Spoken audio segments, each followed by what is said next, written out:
What's up, everybody? Today on the show, we have Rolf Ohman. Rolf has over 40 years of experience in elite level track and field. He's the inventor of the 1080 system, including the 1080 Sprint and the 1080 Quantum. He's the former assistant head coach for the Chinese national track and field team, where he helped Su Bingtian run 983 in the 100-meter dash. Currently, he's the head coach for the Hong Kong Sports Institute and really is doing great work with helping these athletes achieve their best performances, make improvements even late in their careers. And the reason that he's so successful is due to his methodology. The way that he trains athletes is, similar to things that we've learned about before, but what he brings to the table with regards to strength and conditioning is really, I think, something that's new and that a lot of people have not yet tapped into.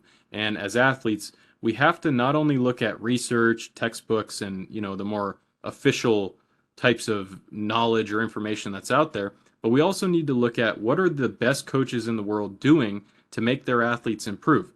It's one thing to take an athlete who is, at a novice level and help them improve, or to take an elite athlete, maybe help them improve a couple hundredths on their 100 or something like that. But when you're seeing people go from 10-2 to 9-8 or from 10-5 to 10-1, that's when you know a coach really knows what they're doing and is truly having success with their training. So in this, we're going to talk about strength and conditioning for sprinters, jumpers, and other athletes. We're going to talk about why you need to take into consideration the time constraints that athletes operate under in their sport, how you can take that idea and that approach to training into your strength and conditioning, how you can progress your training over time, and also some of the lessons that he's had to learn over time through the School of Hard Knocks.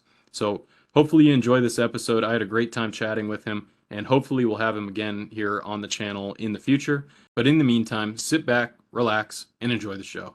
I was taking a look at Jacob's progress, and that was really, it's something to see. In 2020, he ran, I think 10:59 was his best. And then as of this year, he's run 10:11. And Yeah. so I was curious, is there anything that stuck out to you as things that really led to that improvement, or anything that you feel, what would you attribute your success with him to? Um, well, it's a long story. I suppose one of the main reasons, or one of the contributing factors with Jacob, was that he wasn't really. I mean, he has talent. There's no doubt about it. He has a lot of talent. But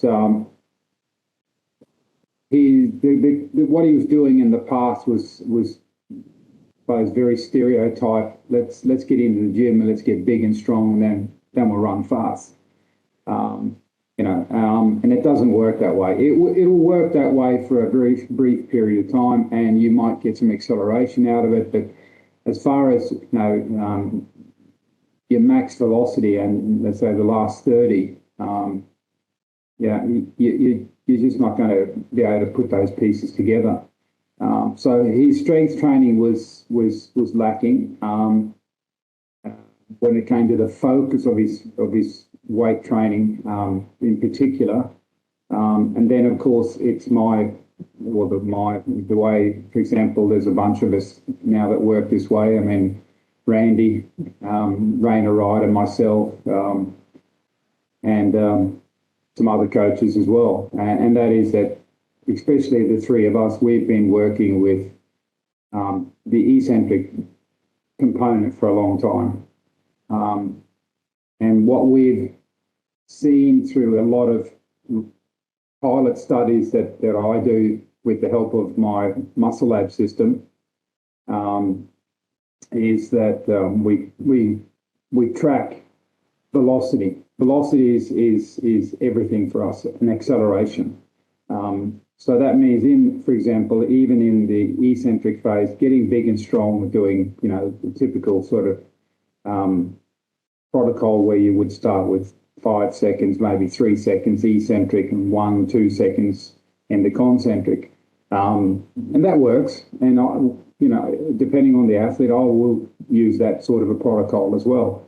But once you've got your eccentric capacity to a certain level, and you can't sort of just keep banging away at it, just getting stronger and stronger and stronger at these types of times, you need to start adding velocity to it. So I think that's one of the big mistakes a lot of people make, is that they chase pounds or kilos for too long, and then when they decide, okay, now we need to get to there, okay, we're not there yet, so we won't introduce velocity until we get to there. Now we'll start with velocity. And you might see guys in the gym for 3 months, 6 months, 9 months, 12 months, and there's no velocity in it, and that just means that there is no transfer, and not in my book there isn't. There is transfer to certain elements, yes, but max velocity, I mean, Jacob is, as I said, he's a talented guy, and he's already in a couple of his races, he's getting very close to cracking 12 meters per second. Wow. I mean, one of his last races, I think he had 11.8 meters per second. And that is very fast. I mean, once you are running 12 meters per second, there aren't too many dudes out there. What he's lacking is his acceleration phase. He's just not fast enough over the first 40, 45 meters. Once he gets out of that, I mean, everything's relative. I mean, he's run a 660, I think, is his fastest split. But you've got to realise that, for example, Su, for example, who I work with in China under Andy, everybody knows that he ran the fastest 60s ever split on his way to his 983. But you've got to be sort of running in your 630, 640s. 650s, I mean, you can run fast, you can run sub 10 running 650, but you're giving away, a tenth, 1.5 tenths of a second if you're running sort of, in your 650, if you're running 660 rather than sort of 645, 650. And that's the difference between Jacob at the moment running a sub 10, because he's got well enough top end speed to run under 10, but his acceleration part is not. So the biggest challenge now is to get the transfer, and that's where sort of all the research that I've done, and that's if you look at my background with me being the founder and the inventor of the 1080 quantum and technology.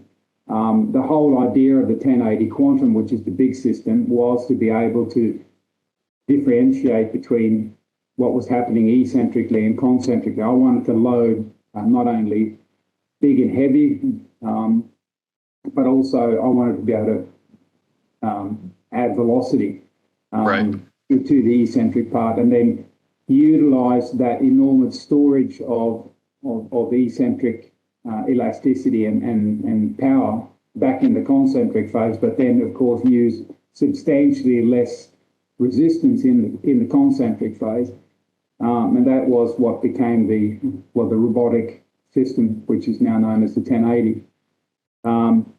So everything has sort of been focused around trying to get and understand and facilitate that we get as much transfer to the track as possible. And one of the things and why I stuck with Muscle Lab, because I've got an old system. I think I bought mine and it came out in the late 90s, and I think I had mine very early 2000. So it's 20 years old, but it still works. There's been some updates on the software, but there are a couple of metrics in it that are absolutely just superb. And probably the chief one that we use is TPV, time to peak velocity. It's an acceleration index. And that's the one that we notice straight away that when things go south, and you are, for example, getting neuro fatigue, that is the metric that goes first. You can still, even though you're starting to get fatigue neurologically, so your central nervous system is starting to get too tired, you can still produce some pretty good numbers when it comes to wattage and force.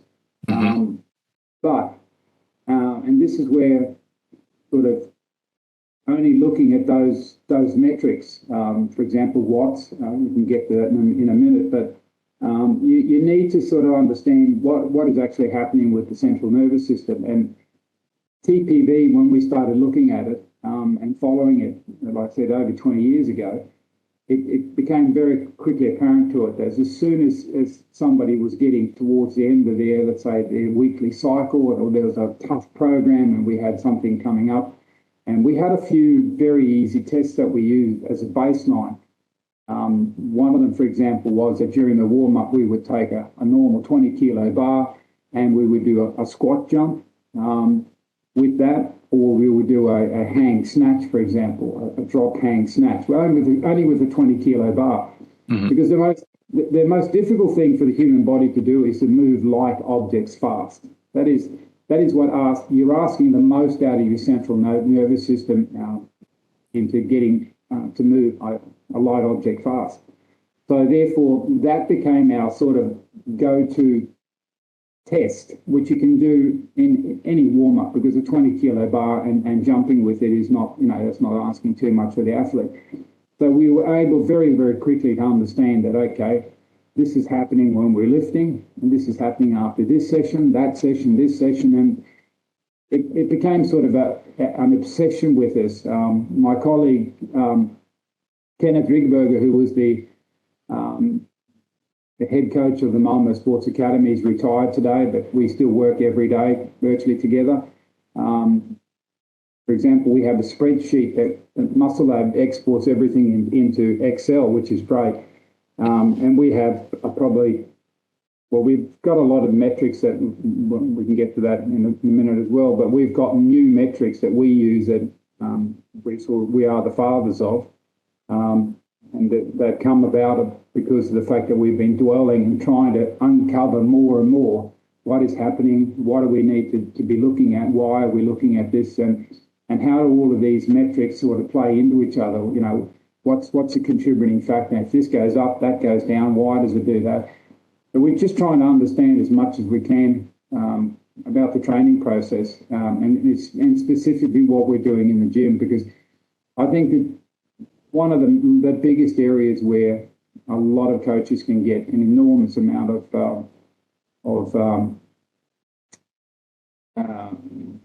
good and from a lot of work they're doing is to really to understand what is going on in the gym and how do you get it. So I think the big takeaway for us is if we look at TPV, for example, if you're doing something and your TPV is 0.18, that's 180 milliseconds. Now, if you're a sprinter like Jacob, his contact times at max velocity are well under 100 milliseconds. Yeah. He's down to 90 milliseconds.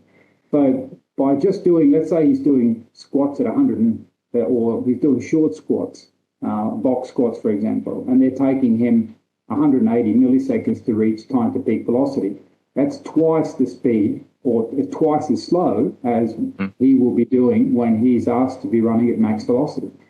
So you then got to realize, okay, we can either do two things, and this is where I think we mess people up a bit, I think, and that is that we don't just lighten the load and so that we get down to these times. We will actually restrict the movement. In other words, we do a lot of partials, or at least I do. For example, here in Hong Kong, I have a group of very talented jumpers. I have a long jumper who's last year had a very, very narrow foul at overseas when we were there in Portugal at 8:28, so which is 27.5 feet. Yeah, that's far. Only a young guy.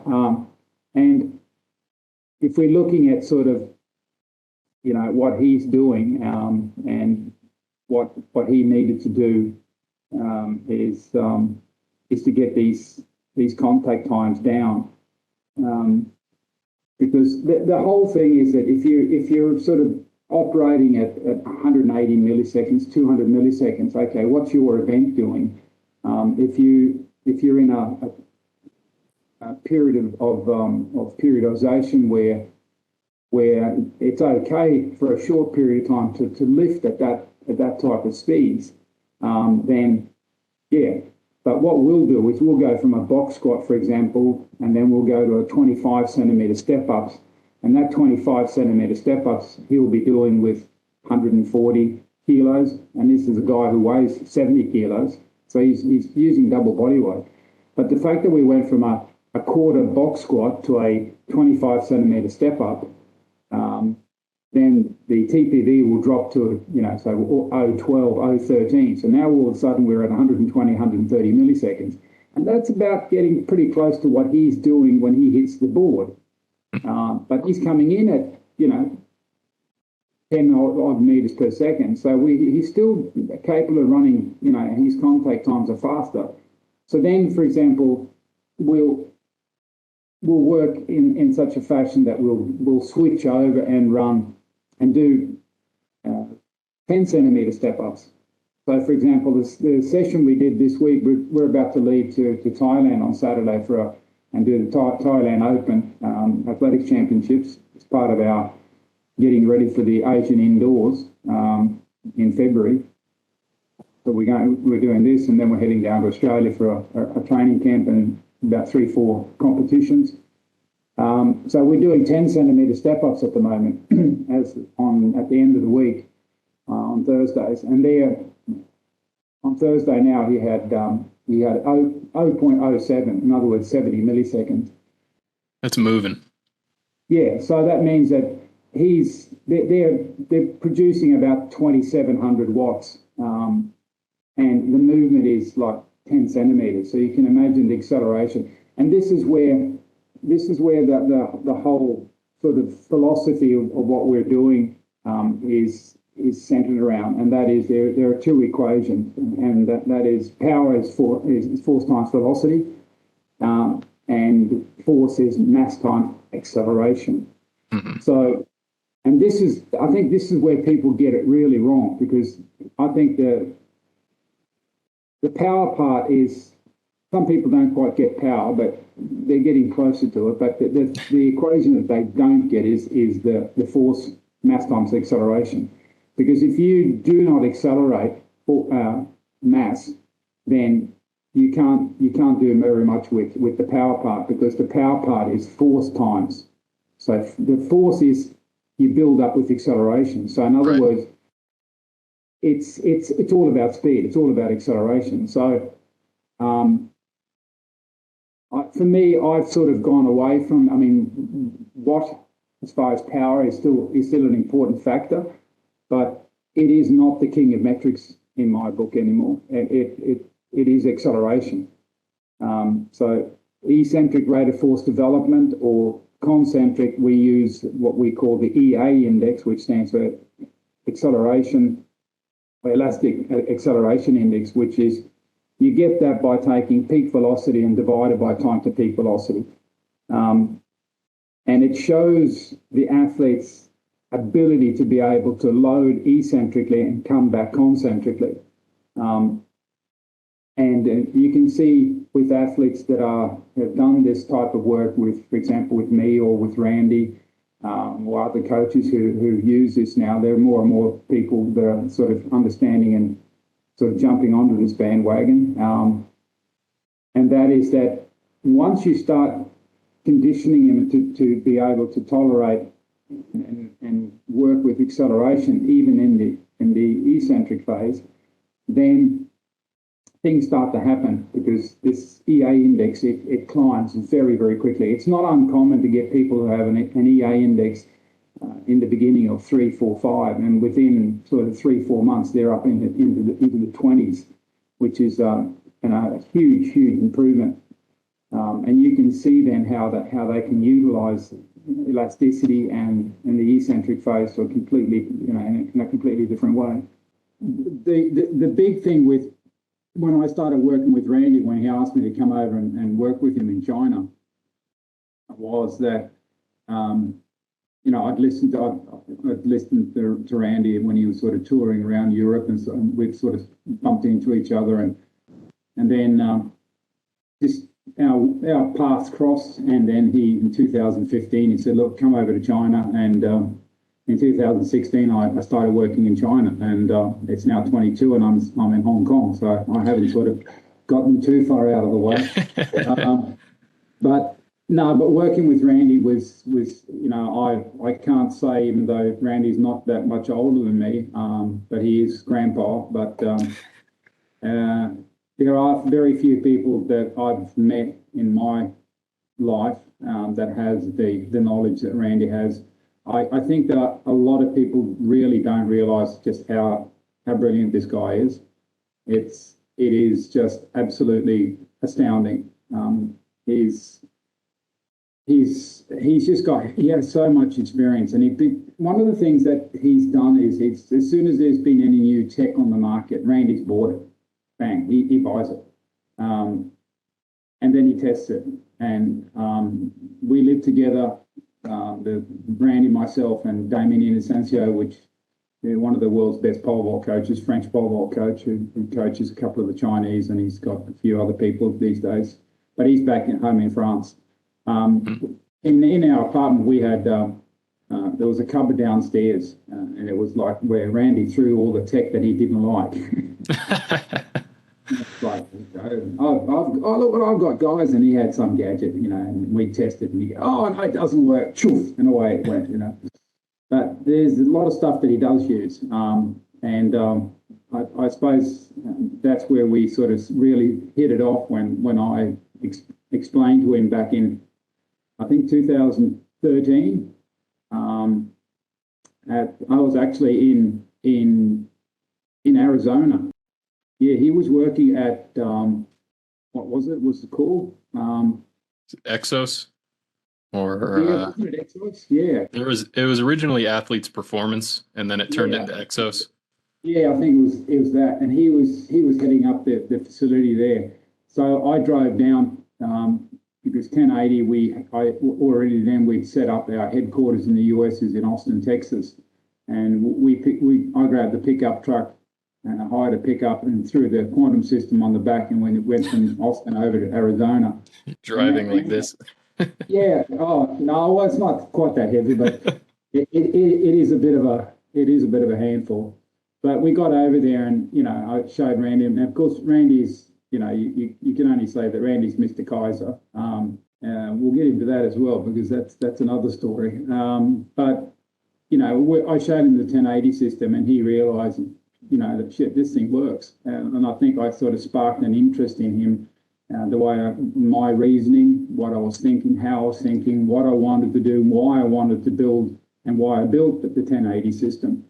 And the thing that Randy sort of, once I started working with him in China, and I think it was probably maybe in late 2015, we started talking about this, and that is what actually transpires, and what is the literature saying what goes on in the eccentric phase. And my understanding and Randy's understanding are virtually exactly the same. They come from a little bit of a different sort of process, but it basically is the same, and that is that what we now believe, and there are a few researchers out there that are now looking at this, and they're saying this is probably what happened, and what's going on, and that is that if you do a very slow an eccentric squat, you're going to have lengthening of those fibers that are working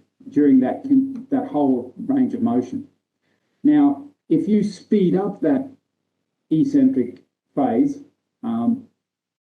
so that it gets around about 80% of your physical max capacity, then something happens which is the basis of all dynamic sport, especially jumping and sprinting, and any stopping and these sort of from high velocities. And that is that in order for the body to get out of the eccentric position, which I think has to do with our ancestral past. Randy says it's a protective function, but my function, my reasoning is also protective, because if you think about our ancestral past, there were things that were trying to eat us, and we were being chased. Now, if we were up in a tree and we jumped down eccentrically, now we couldn't spend a lot of time on the ground, because then we'd probably get caught and eaten. So we needed to be able to store massive amounts of elasticity and energy in that muscle very rapidly to get the hell out of there,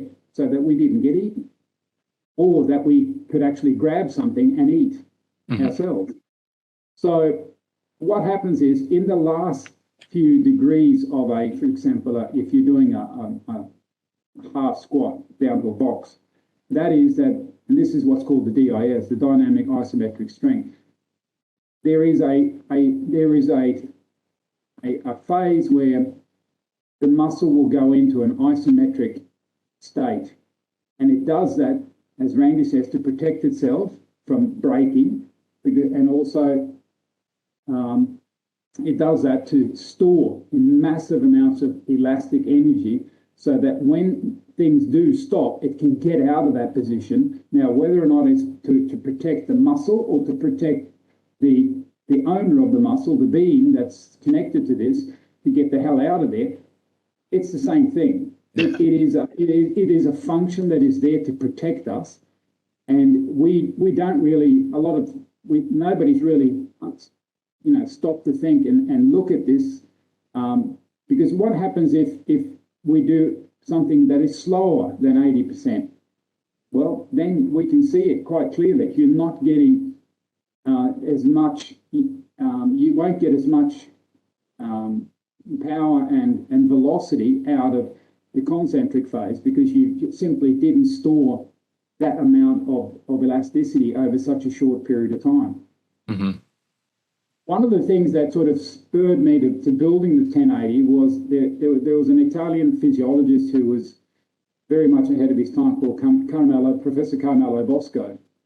And a lot of Bosco's principles is also the foundation of the way I think. I've met the man. He was a brilliant guy. He started vibration training, for example. He was the man who started that, and it works. Unfortunately, a few other companies just totally bastardized the whole concept, but it is a very, very interesting concept, and it does do some very amazing things. And I've made a couple of, or one vibration platform myself in 2007 that's still on the market today in Europe. But Bosco said that one of the biggest challenges in strength and conditioning was the eccentric phase, and he was very adamant that there was enormous potential in the eccentric phase. And he said something there, and that was sort of it became my mantra, and that was, he said that in his view, it was impossible to build an electromagnetic system that was fast enough to be able to go from the eccentric to the concentric, because of the fact that in the eccentric phase, you've got about 100 milliseconds. After that, anything that takes longer, you will lose elasticity as far as heat dispersion. You've got to turn around quick. So if it's slow, you're going to lose a lot of the energy, and the elasticity is heat dispersion. So I actually highlighted this comment of his that it's impossible, in my opinion, to build an electromagnetic system that is that fast. So I happen to live in Sweden, and I live in next to a city where the world-leading robotics manufacturer is, industrial robotics, which is ABB. And I was running a high-performance gym, and one day somebody walked in there who was on the board of a robotic project with the university, and they wanted to start something called health robotics. And they said, look, is there anything that we can do with, have you got any ideas in training? Well, we can use robotics. And I said, yeah, I do actually. I got a great idea. Yeah, I've got a couple of ideas, and long story short, all of a sudden I got a grant with a huge number with lots of zeros after it, and I got a couple of very, very bright engineers that were working around robotics, industrial robotics, and they built a Frankenstein's monster very quickly. The problem with that was that they were already in the box, because the problem with these guys were that in an industrial robotics setting, you have a computer program that tells a robot what to do. That next, if it's a 6-axis robot that's in a car manufacturing plant, that whole sequence that it does, there is a program that tells it when to start and stop and move to the next point. Humans don't work that way. There is no computer program. It's like, okay, we're going to do this, boom, boom. Yeah. So it needed to have a whole different programming and a completely different algorithm that was being done by the guys who were working in robotics. And I tried a couple of engineers, and they all came to exactly the same conclusions. They came from they started in different points, but it all came down to the same thing. They couldn't get it to work. So, and I just kept thinking to myself, this is crap, because you've got to get this thing to work. It is, for me, with my background and what I had done as far as the academic world, it was like, no, you can do this. There's no doubt in my mind this can be done. We just got to think differently, or they've got to think differently. So how the hell do I do that? So I found a guy that was doing his master's degree in physical. Was it physics? Yeah, physics. So he wasn't in it. He wasn't finished yet. He had one final year to go. But very, very brilliant, and wasn't destroyed or hadn't been put into a box by the industry. Like, this is the way you've got to think. His mind was still way out there. I gave this to him, and long story short, he rang me 3 months later. We managed to get it into his university as a science project, and that his college professor there, or at the university, he wasn't all that happy about this project because he didn't think it was worthy of them. Right. Then when he cracked this, and I came down and had a meeting with him and said, look, do you guys realize there's nobody in the world that's done this? There's a couple of big American companies that have tried to build a robotic system or a system like this, and they've all failed. And he went, what? And so he went back and did some research and said, you're right, nobody's done this. And then all of a sudden, we got a huge lab, and we had all these resources, because now it became, something of prestige that, here's a kid that had cracked the algorithm for getting this system to work. So that's the story behind the 1080. But the whole thing was that with this thing then that Randy said about DIS, it just made so much sense.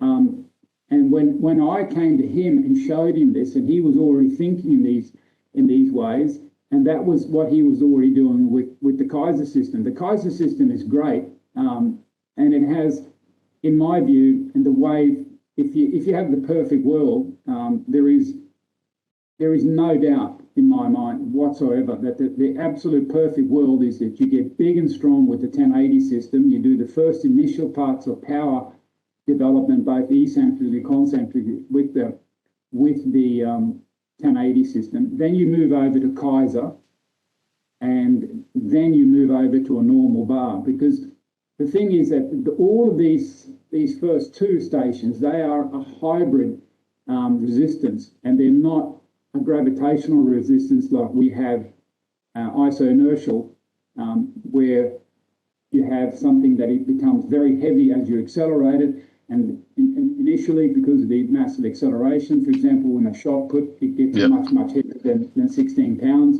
and then it gets lighter and lighter. So we've got to recalibrate the central nervous system to those types of resistances that we actually encounter. For example, when you're a sprinter, you've got to get those 180 pounds moving out of the blocks, and once you're moving, then it's a different ball game. So it's a sequence. So the whole thing with all of that was that, and the thing that stuck out the more we sort of dwelt into it, was that it was all about velocity, and it was all about velocity in the eccentric phase. And that sort of prompted us to change things and mix things up greatly. And then I think the takeaway also with Randy was that when I spoke to Randy, and he said, well, we don't lift slow at any time of the year. I'm not going to have a bash at it, but velocity-based training, the concept that you go in and you lift at certain tempos, and certain tempos in that phase, and certain tempos. I'm sorry, if you're involved in rugby or something that you can sort of do, more grinding type of sports, yes, it works. Track and field, sprinting, jumping, throwing, forget it. it just doesn't work. And the simple fact is that, you need to be lifting. And so we lift fast all year round. It doesn't matter if we've got 190 kilos on the bar. We're trying to move 190 kilos in the GP phase or in the max velocity phase as fast as we can. Always. If we've got 60 kilos on the bar, we're trying to move it as fast as we can. So every time of the year, we are lifting with the intent. And this is a big thing also. When you're measuring like we do, if you go in, if your athlete walks in and he's got 95% intent, the numbers, the changes in numbers is dramatic. It's huge. I mean, we're not talking 5% drop off, or even if you're operating at 97%, what happens to these TPVs and so forth, that they can drop by 15, 20%. So when people say to me, oh, you don't need to measure. Okay, so you're going to give away 20% in every session because you simply don't want to, buy some equipment. You can buy some cheap equipment to get things started, and then you evolve from there. But if you're looking at world class today, world class sprinting, if I'm operating with, for example, with Jacod, and we're sort of guessing, and we've got a 20% gap that we're guessing what's happening in the gym, hell, I might as well just, we might as well just give the positions like, the gold, silver, and bronze medal to the opposition, because we're out in the forest picking berries. Yeah. It just makes no sense. So we track every session that we do here. For example, I set up the Muscle Lab system, and we track everything. And we look at things like kilos per second, newtons per second, EA index at average speed, EA index at peak velocity, time to peak velocity, watts. We look at frequency, in other words, how many lifts per second are we doing? All of this. Now, do we follow 37 metrics? No, we don't, but it's there. And, from time to time when I'm bored, I'll go in and I'll try to look at, Kenneth, because he's already hit the old pension date. Yeah. So he's got more time than I have. He loves dwelling in these figures. I send him usually on Monday after our session. I'll send our program to him on an Excel file, and then he'll crunch the numbers, and then he'll look at it, and then he'll just send me a quick email, and he'll just say, have a look at the TPVs, or have a look at the EA index at this on that athlete. That's interesting. So there's always a discussion about these things. So that is sort of a little bit of the basic philosophy. And then if you've listened to, as you said, you've listened to my podcast, you'll also know that I don't follow a traditional periodization, because I don't necessarily think that it works. And the reason why it doesn't, if I go back to my own career, You're a decathlete, right? Yeah, I was a decathlete, and I scored a bit over 7,000 points. I should have scored 8, but I mean, I had a massive amount of injuries. And the biggest thing was that I did the thing that everybody did. I got big and strong. I'm 6'1", and I weighed about 190. Mm-hmm. I could full squat 220 kilos. I snatched 115. I clean and jerk 155 or something like that. Mm-hmm. Bench 335 or 350, I think it was. But that was all grinding. And the big why I had so many injuries, because we were doing things, and I was doing things sort of at the 250, 350 millisecond sort of time to peak velocity phase. And then when I came out to compete, I was doing things that required 100, 120, 140, 150 milliseconds every event. So the gap between this was just huge. Yeah. There's a colleague of mine that had a perfect word for this, and he calls it gaposis, which is such a fantastic word, which means that if you're doing this in training and you're being asked to do that in competition, the bigger that gap, the more likelihood of you getting injured or getting no transfer and getting no results, or all of the aforementioned. With me, it was all the aforementioned. I mean, and it really sort of dawned on me. I mean, I had 8 major operations, and Kenneth had 7, and Kenneth was what was Kenneth's PB? 78, 74, so just under 8,000. Now the guy has produced 7 Swedish decathletes over 8,000, and one's done just under 8,500 from a country with 10 million people.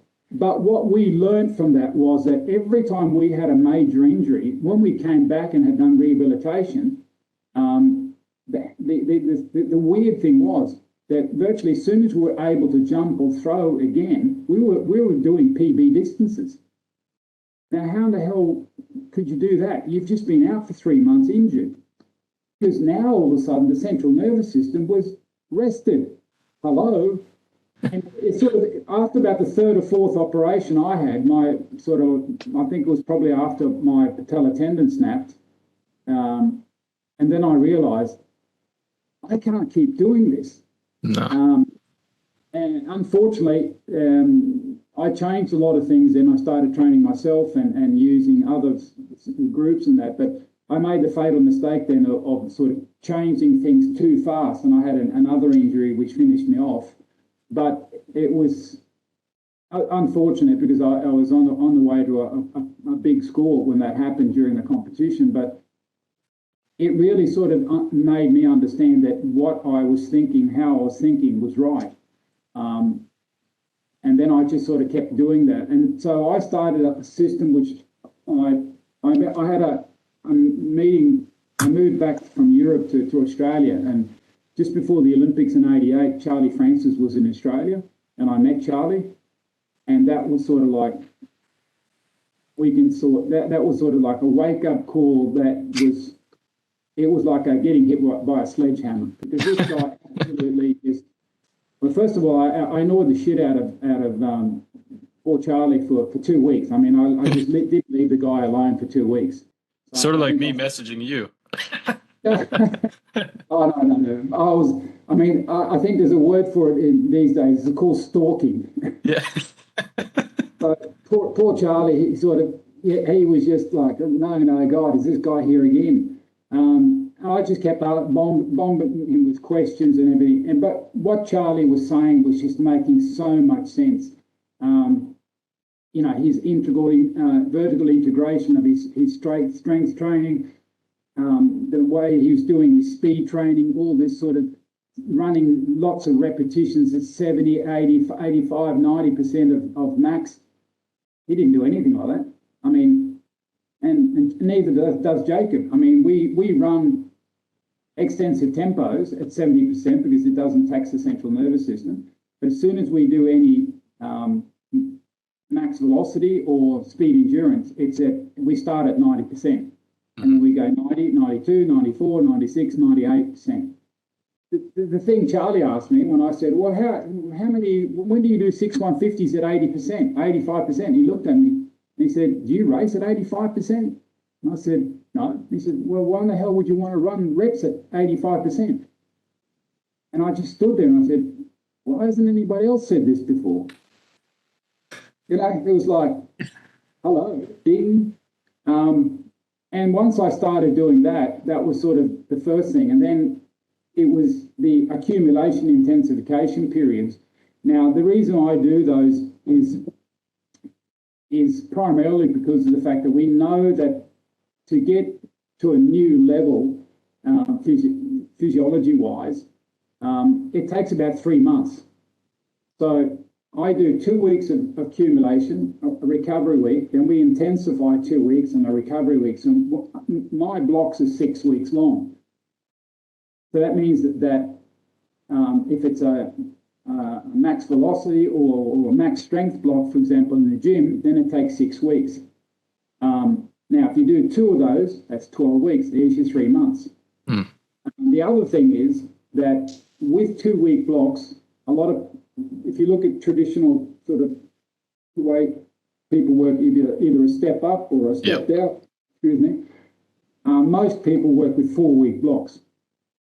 at this level, when you're working on high performance, nobody, and I mean nobody who is clean can do 4-week blocks. It just, I look, they're kidding themselves. They really are. And if they're doing it, then I'd suggest stop doing it and watch your results go shooting through the roof, because I mean, if you look at, as I said, time to peak velocity is not only an acceleration index, it is the most prolific measurement to ascertain the state of and the fatigue level of your central nervous system. Because if the CNS is shot, then it'll directly show up in the TPV. And then I can say, right, handbrake, you've got a recovery day. Mm-hmm. So if you do 2 weeks, then and 1 week recovery, and usually we'll start with 2 days, Monday, Tuesday, recovery Wednesday, train Thursday, Friday. And some days, for example, you will do a double on Thursday, and we'll have recovery Friday morning, train Friday afternoon, and then extensive tempo on Saturday in the morning, and then Sundays off. So that's sort of the sequence. And then 2 week blocks, 1 week rest, 2 week blocks, and everybody recovers, because that's that's the whole thing. I mean, it's well and true that sort of what I did and Kenneth did was to lift crazy amounts, run crazy amounts, and never recover. Yeah, well, you know, unless you've got shares in the local sort of orthopedic surgeon and his practice, yeah, well, that's great. But if you don't, well, what you're going to end up doing. And I can say that I've never had a hamstring tear on any of my athletes in my whole coaching career. And I contribute that to the fact that I'm giving my athletes enough recovery. That's the whole thing. If they can't recover, that you whatever you've done, it doesn't matter how good your program is. If they can't recover, the program is no good. It's just not going to deliver. It'll deliver on a short term, but not on the long term. And that is Randy works in a very similar way. He works 3 week blocks, but he has his third week is his deload. So in practicality, in essence, he does a 2 week block as well. Mm-hmm. So I do 3 week blocks because my third week is a complete recovery. Now, what we do is the recovery is also different, I think, from a lot of people. We deload by simply deloading the volume. So the intensity stays virtually the same. It might differ just a little bit, but usually I'll cut the volume by 50%. During those first 2 weeks, is your loading pretty similar? So, if you're doing 4x3 on the drop squats week 1 and 2, would that be 4x3 both weeks at the same load? Yeah. Okay. Yeah, it depends a little bit. Sometimes, if you can see that they're simply moving things, well, too fast. I don't suppose we're never upset with people moving things too fast. But if we can see that we can load them up more, we'll just bump it up a little bit, but not very much. But just sort of tweak things a little bit. Yeah. So, but pretty similar for those 2 weeks of training, and then the third week you'll drop volume. And I did hear you say previously that you might drop more and more volume the closer you get to season. So you might deload 25% one cycle, but then a couple cycles later, maybe you're deloading 30% or something like that. Yeah. Okay. Yeah. Different athletes, have, different responses. So you've got to sort of play that a little bit. With Jacob, it took a long time to sort of figure out how Jacob worked, and the fact that he's unfortunately we don't look after our athletes in Australia. We try to, but there is not a great deal of support for somebody like Jacob. In Australia, it works that way. Once you're number 1 in Australia, they virtually throw the kitchen sink at you. But if you're number 3, you get nothing. So Jacob's working two jobs 3 days a week. So the big question was, how do I load him to make him recover? Because if he's doing a session in the morning, then has to go to a car detailing place and be detailing, for 3-4 hours, and then going home, having a meal, having a rest for an hour, and then hitting his afternoon session, which was what he was doing. So last year was a big difference from the first year I coached him, because we could see very early on that he just simply wasn't recovering, even though working with accumulation, intensification, and so forth. He just could not recover. So we had to split up. For example, on Mondays, we have acceleration in the morning, and then we have weight session in the afternoon. He couldn't do that. So he had accelerations on Monday, weights on Tuesday, recovery Wednesday, and then max velocity, for example, on Thursday, and lifting on Friday, extensive tempo on Saturday. So we could do one session a day. That was it. Otherwise, he couldn't recover. Yeah. So this year, he's got some funding. He made the Australian relay team at the Commonwealth Games. Unfortunately, the guy who was supposed to be the most experienced in the team screwed it up totally in the last exchange and did a face plant. Unbelievable. But Jacob had a very good campaign. He ran two sub 10 20s in Switzerland, and he was ready to run real fast individually, but the selectors decided that they were going to put somebody in who had run at the World Championships and ran 10:35 there, and then ran 10:40 twice at the Commonwealth Games. And here's Jacob ready to run 10:10, or maybe even better, because he was in absolutely super form. But they wouldn't let him run individually. And some of these coaches won't, I think you've mentioned it, won't look at, like, for example, like in a relay, since you're not coming out of blocks unless you're the first leg, really what matters is your flying speed. It doesn't matter necessarily your 0 to 20. It matters your 20 to the end of your leg. And if they don't take that into account for selection for a relay team, then, you might be leaving out a guy who's going to be better, even if someone could beat him in the 60. Doesn't matter if he's able to outrun him in the second half of the race, Yeah, it's very, I'll admit straight away, I'm a complete klutz when it comes to relays, because I've had the decathlon background, pole vaulters. I've produced a 580 pole vaulter in Sweden back in the 90s. I've had javelin throwers and that have thrown sort of 80-meter mark and that sort of thing. But relays is something I've virtually not done anything with. So what I've learned from relays, I've learned in my time in China under Randy. Now, Randy's regarded as a long jump coach. I think he's disproved everybody that, I think he knows a little bit about sprint. If you take a short little Chinaman to run 6:29 and 9:83, not bad going.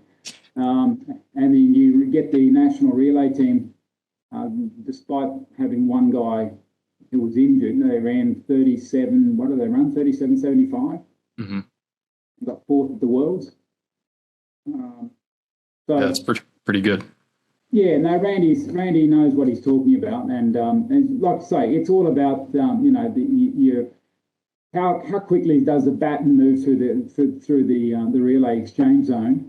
That's the whole key to the thing, and you've got to make sure that you've got people who are who've got good top end speed. So the guy who runs first and the guy who runs last. I mean, they're how you can compose those two, and then you've got the second leg, which is the longest leg. Who do you put on that leg? You've got to know what you're doing. I learned a great deal from Randy there, and I'm definitely not going to start working as a relay coach. That's one thing you'll never see me as. So we've had some success with Jacob, and our goal is, without a doubt, it's like what's his name, was it Wesley Snipes and Woody Harrelson? White man can't jump. Yeah. Well, we're going to get one of these white fellas to run under 10 seconds. Yeah. There aren't too many of them. No. So it's definitely something that we'd like to do, and Jacob's adamant that he's going to to try to do it, and we're going to give it one hell of a shot anyway. And we've seen that his 10-11 is definitely not sort of by any stretch of the imagination the end result, because en route to that he only ran 661, I think, and that's nothing to be sort of jumping around. It's fast. 660. Don't get me wrong. It's fast, definitely. But right, but if you're trying to run 9.8 or 9.9, it's a different ball game there. It's a different ball game, exactly. So it's a learning curve. It's not just about force development or power development. It's also positioning. It has to do with frequency. Again, he's got all those things because Jacob's got, for example, when the biomechanics lab in Australia did a few at the Grand Prix, he was averaging just over 5 steps a second, which is extremely fast. He's got a very, very fast turnover. He's got, he's approaching 12 meters per second in his top end speed. So it's all there. We just got to, get it all to fit in, and then once you get into that zone and start to understand what you've got to do and how to apply it, then that's when things are going to happen. Do you think that stride frequency can be developed? I've done a bit of work with Professor Rick Howard from Western University. We were doing a project together with Sri Lanka, trying to develop their infrastructure for sports. And one of the things that I was involved with was, and Rick is a big champion for, is long-term athletic development. And we've spoken, both of us, in those presentations about just frequency. And I think that if you look at development over the years, from puberty or for pre-puberty into puberty, you've got a window at the age of about 8 to 12 years old. If you do sports that are developing limb speed movements, that's when you want to do it. Because once you get to about 13, 14 years of age, whatever limb movement speed you've got. That's it. You've got it for the rest of your life. So the only thing we can do then to that limb movement speed is to put more power into it, more oomph. In both eccentric and concentric, but the movement speed, it is what it is. I think you can, and looking what we've been doing with the eccentric phase, I think being able to utilize and build velocity and elasticity in the eccentric phase, you will pick up a little bit with that. But my personal opinion is that I don't think you're going to make a significant. You can make a small improvement in limb velocity, in stride frequency, but you're not going to make any sort of huge inroads. You might, if you're a 4.2 guy, you might be able to improve to say 4.3, 4.4, 4.5 maybe, but then you've got to make sure that you're doing things. If you're grinding in the gym, forget it. You're cool. Yeah. You're done.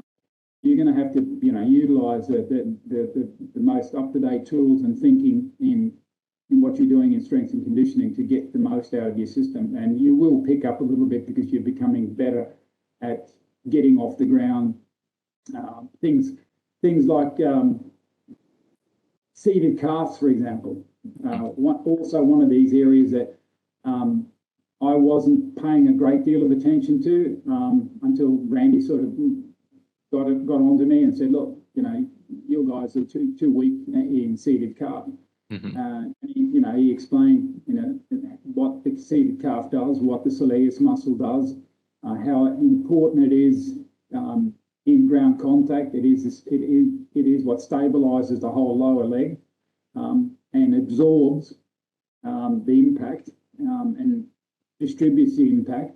So if the soleus muscle isn't developed, then you're virtually sort of throwing a wet rag down on the track. You're able to generate enormous forces from your quads, your hamstrings, your glutes, but once that foot hits the ground, it's like a wet rag hitting it. Nothing happens. You've got to wait there until it sort of hits the ground and then solidifies virtually, and then I can get out of there.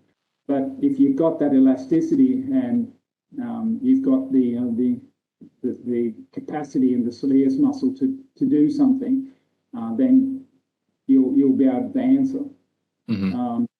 So we do a lot of things that sort of go backwards from what everybody else does. The closer to the season we get, the lower the hurdles get, because I can say I never jump hurdles over 40 centimeters. Never. Why would I want to, again, it's like Charlie Francis said, why would you want to do a whole bunch of repetitions at 85%? You race at 85%? No. So why would I want to do box jumps at 1 meter or 36-inch box jumps, and my ground to contact time goes from 120 milliseconds up to 200 milliseconds? Why would I want to do that? This is what I could do. When I was at my peak, I could set up. In fact, I did. I set up the 10 hurdles and did double foot hurdle jumps. And I actually set up at the highest height, which is 109.7, so 110. And then I had blocks that I put under. I think I was jumping at about 125. And I could jump 10, no problem. But I'd love to know what I had my ground contact times was when I was doing that. I can guess now because with the technology that I've had in the last few years. So I was probably averaging around the 250, 280 millisecond mark, without a doubt. And that's also, if you look at sort of like, if you go and have a look at the combine test for the for NFL, what's the granddaddy of all the tests? Counter movement jump. Now, the thing that we have looked at, for example, if you do a full squat, what happens to for example, time to peak velocity? Well, it's not that crash hot, but it's like you can 0.7.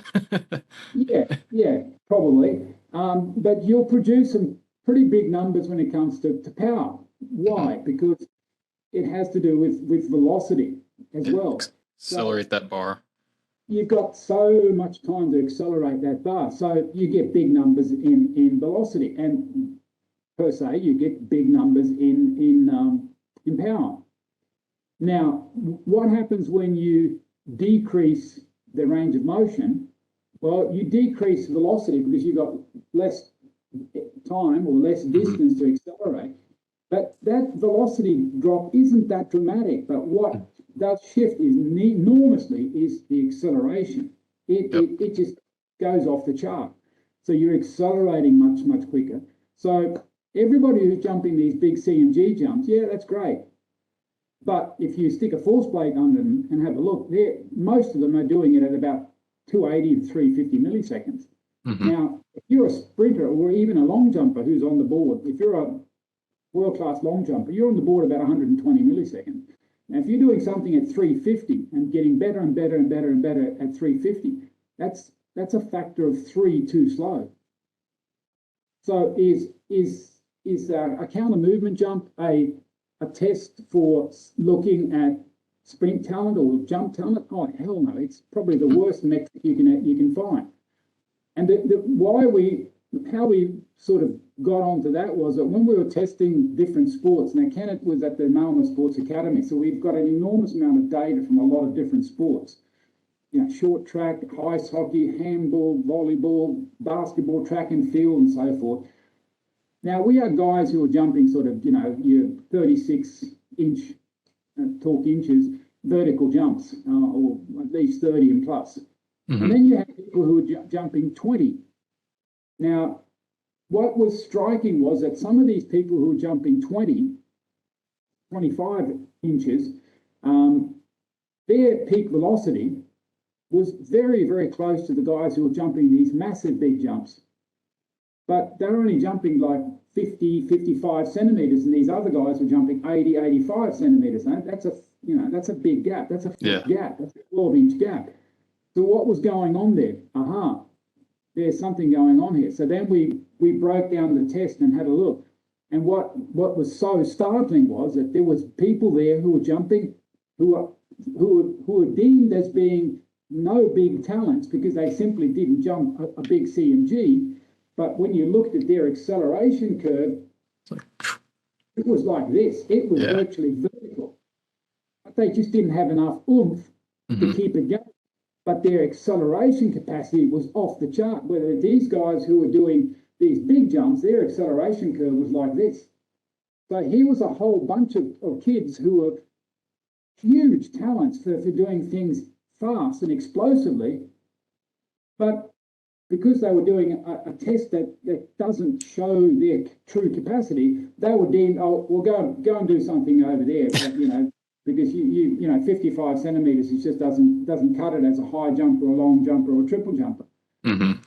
We were looking at, so a whole generation of coaches have been looking at one test, the CMG, as sort of the granddaddy of tests for power and speed and elasticity, whatever, and it really doesn't show that at all.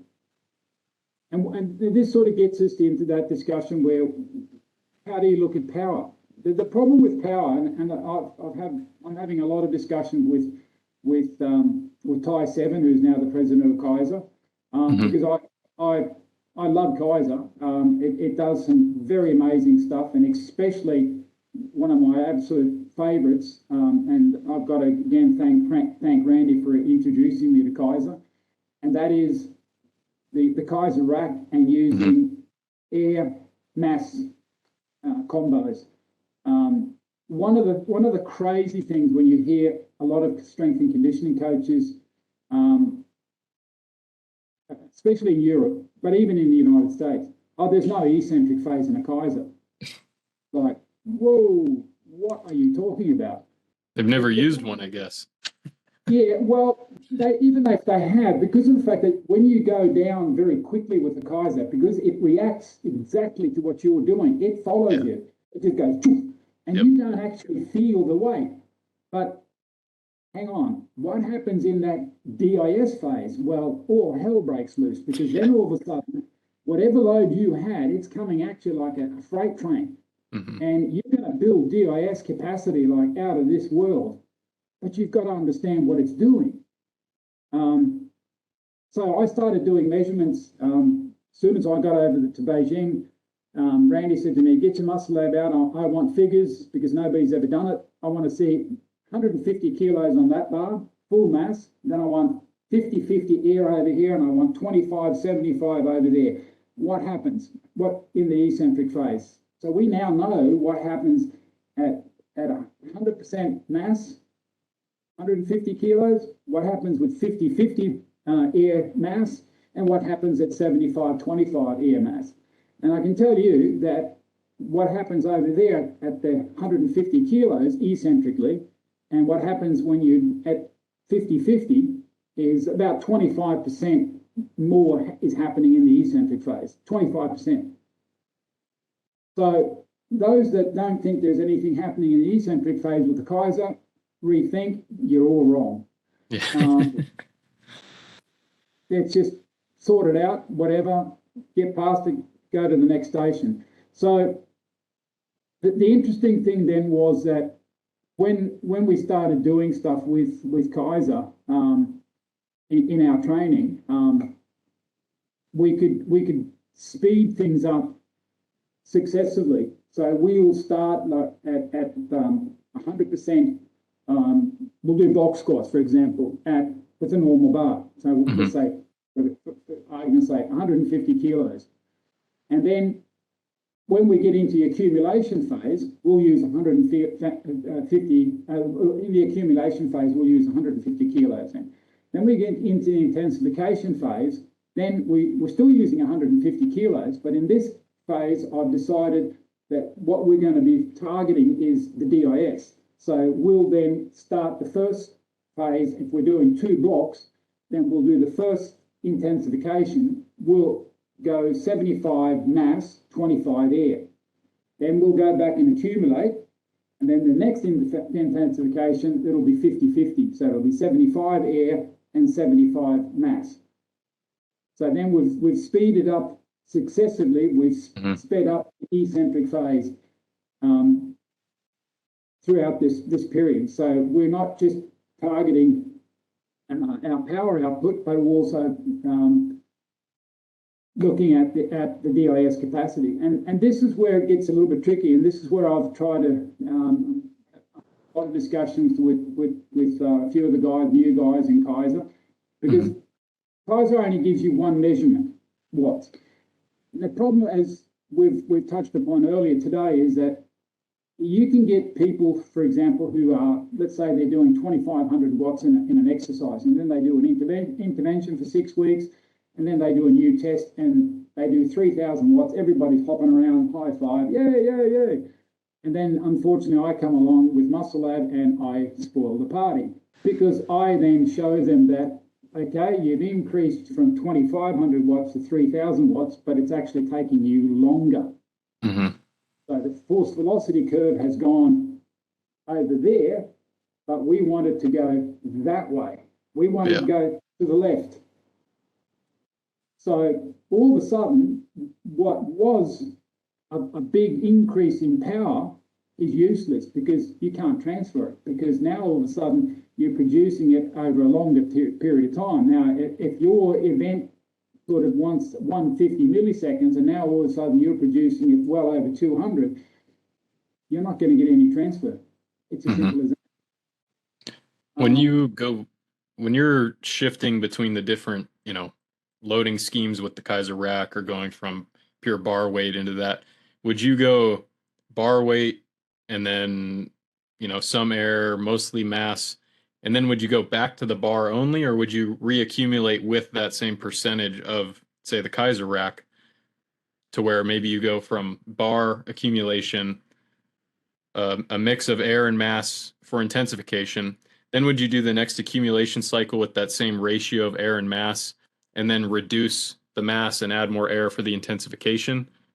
Yeah, like that. Exactly. Okay. Yeah, exactly. So once, if you look at whatever I do, if I'm accumulated with this and then I intensify with that, then next time you come around, that intensification, it becomes accumulation, and then the progression is then that intensification has to go up. There always has to be a progression. Always. If you're asking the system, your central nervous system and neuromuscular system to adapt, and you're changing things, but the thing is, you can't change like this. This is what we were doing back in my days, and it doesn't work. It's going to be subtle changes. You get slapped in the face with it if you change too drastically. Yeah, exactly. And you're just introducing yourself to all sorts of injuries and and risk for injury and so forth. Muscle soreness, DOMS, and it's Kenneth was even more extreme, because he trained with a couple of guys in Sweden who were sort of legendary decathletes as far as and the amount of punishment they could inflict, and they were doing sort of 1.5 hour squat sessions. Oh yeah, I'm serious. I mean, back in the late 70s, they were doing 1.5 hour squat sessions, and and we sit here today, and we will get on like you and I are now, and we'll just sit here and talk, for like several hours, and we'll just go through the numbers and look at how many tons they lifted, and we just go, what in God's name were you guys thinking? I mean, what did you do on the following 2 days? Oh, yeah. Well, we were pretty sore. No shit. So what was, when did you do your max velocity running? Your 90s, 30s? Oh, never. You couldn't. We did run through 120s, so the last 10 was probably the quickest. Yeah. It's just mind-boggling, but and unfortunately we still have a lot of stuff. If you look at on YouTube, I mean, there's a lot of stuff. For example, with Russian training methodology. Yeah. I mean, the Russians did we can touch on that. The big problem with Russians and their sports these days is that there's a whole generation of coaches that are following old principles. Unfortunately, those principles were built up on drug use. So the problem is that with the new generation that's come, some of them we know are getting caught, but there are coaches who are of course not using drugs. Yeah. But they still haven't broken out of that mold of the old Soviet training. And the problem is, and that's one of the things, for example, that they do in China. It's massive volume, because they have elasticity. That's one of the features of Asians. They have fantastic elasticity. And unfortunately, they absolutely belt the crap out of that because they just do too much volume. So they've got something that's unique to them, elasticity, and they're just absolutely killing themselves with volume. So you've got all these crazy things like the Russians did. Drop jumps from 2.5 meters. Yeah. I mean, really? I mean, it's just. You just sort of cringe at the whole thing, when you know the figures from somebody drop jumping. Like, there is nobody on this planet that can do a drop jump from 1 meter and do something, fast. Yeah. Why in God's name would you want to jump from 2.5 meters? It's just totally sort of. But I mean, if you're juiced up with everything that's virtually available at the pharmacy, yeah, I'm sure it'll work. But yeah, good luck with that one. Yeah, it's the more is better mentality. Yeah, and that's also one of the philosophies that both myself, Randy, and a few of the other guys that I work with, we try to simplify as much as possible. We gather as much data as we can so we can make correct decisions and understand what's happening with our athletes during the process of training.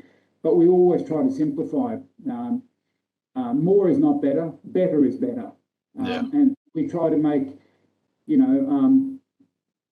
the best choices that we can, because we use technology to sort of get rid of all the smoke and all the static and try to understand, okay, this is what's important. So, for example, as I said earlier, we've got probably in our spreadsheet something like 40 metrics, but there's only really 3 or 4 metrics that I follow. It's TPV. I do look at watts, of course, and then we look at the EA index to see what's happening in regards to my eccentric phase. Can I utilise my eccentric capacity?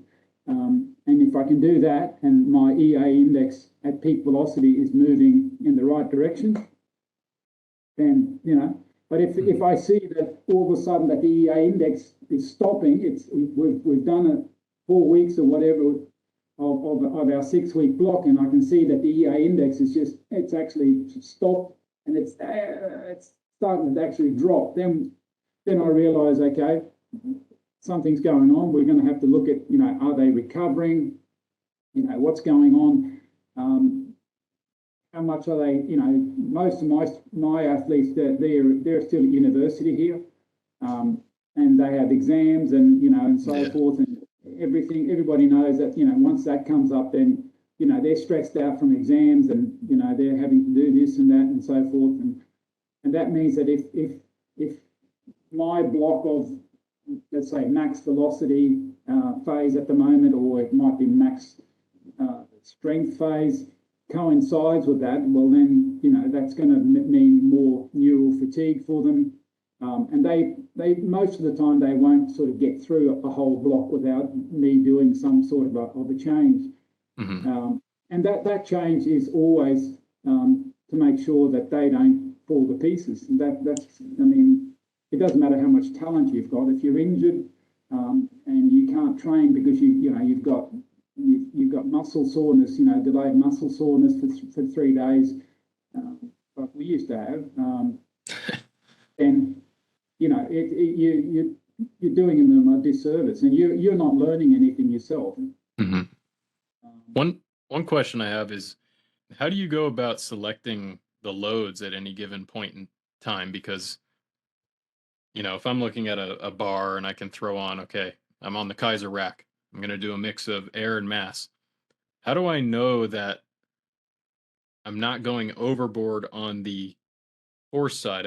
Would it simply be a cutoff of TPV? Would it be just sort of a general, when you look at it on film, if you're by yourself like I am, or you're coaching someone as you are you simply eyeing it? Or, you know, that's one thing, because a lot of people who watch my channel don't have coaches themselves, so they're kind of on their own. Same with me. So what advice would you have for selecting loads, whether it be a max strength phase or an intensification, where you're switching to the step ups, whatever it may be? What kind of process do you go through to kind of decipher, okay, is, 150 kilos enough, or does this person need 180 kilos, or are they going to be okay at 130, or that sort of thing? Well, first of all, I think it gets a bit strange to say this, but I've got no idea how strong my athletes are. I don't know how, for example, I don't know what they can max out in a box squat. Because that's not interesting.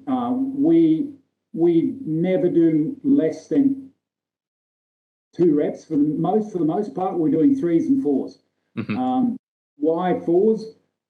Because if you look at power development, the rate of force development, or whatever you're looking at, and your intent is to move that whatever weight as fast as possible, you will reach your best lift in the second, sometimes the third lift. Fourth, you're dropping. Fifth, you're dropping. Sixth, you're dropping. Seventh, drop. So this thing about people doing 3 times 8 for power development, for God's sake, stop doing that. Shift it. 8 times 3. 8 times 3 is 24. 3 times 8 is 24. You're lifting just as much weight, but you watch the numbers that you're going to produce by doing 8 sets of 3 rather than 3 sets of 8. It's night and day. Yeah, it's astronomically different. Huge. So to answer your question, most of the time I'll go by TPV. So I know with my long jumpers, I've got long jumpers and high jumpers here. So I've got a young kid now who just missed 7'3" in practice the other day. Oh, wow. Yeah, he's been wandering around inside the institute here for like a year, didn't have a coach. They didn't think he was very, very talented. The kid's got elasticity just running out of his feet. He's only 5 foot, 5'11"? So by high jump standards, he's a short guy. But get this, Sweden has produced 2 guys who are under 6 feet. One's jumped 240, one Olympic Games. The other one jumped 238. Unfortunately, his career was cut short by an overzealous coach who just absolutely ground him to nothing. But he jumped 238. So why did they jump 238 and 240? Because they were very, very explosive. They could harness what they had. So you don't need to be 6'6" to jump, big heights and high jump. Yeah. Definitely not. Like, say you're in a max strength phase, what would be a TPV that would be too long for you, that you would say, this is starting to get a little questionable as far as the real... Yeah, exactly. Well, if you look at my 2, so I've got high jumpers and long jumpers. Now, my long jumpers, I've got a girl who's jumping 6.5 meters. She's ready to go another 20, 30 centimeters this year, I think. So she's going to, be sort of world class. So she's on the board probably about 150, 160 milliseconds.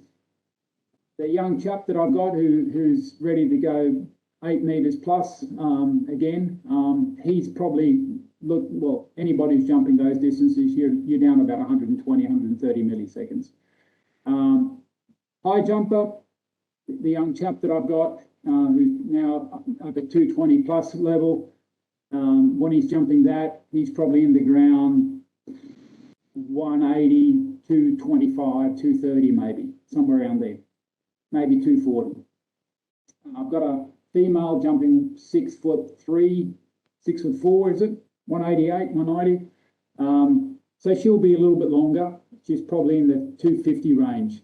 So looking at that, then I know what their events, and then of course you've got the long jumpers said, you've got a horizontal component there as well. So we need to build their capacity there because they need to get faster and faster. There's no doubt about that. But this is where also it becomes tricky in the long jump, for example, because here you've got horizontal velocity, you've got to transfer that to about 26, 28 degrees of lift from the board.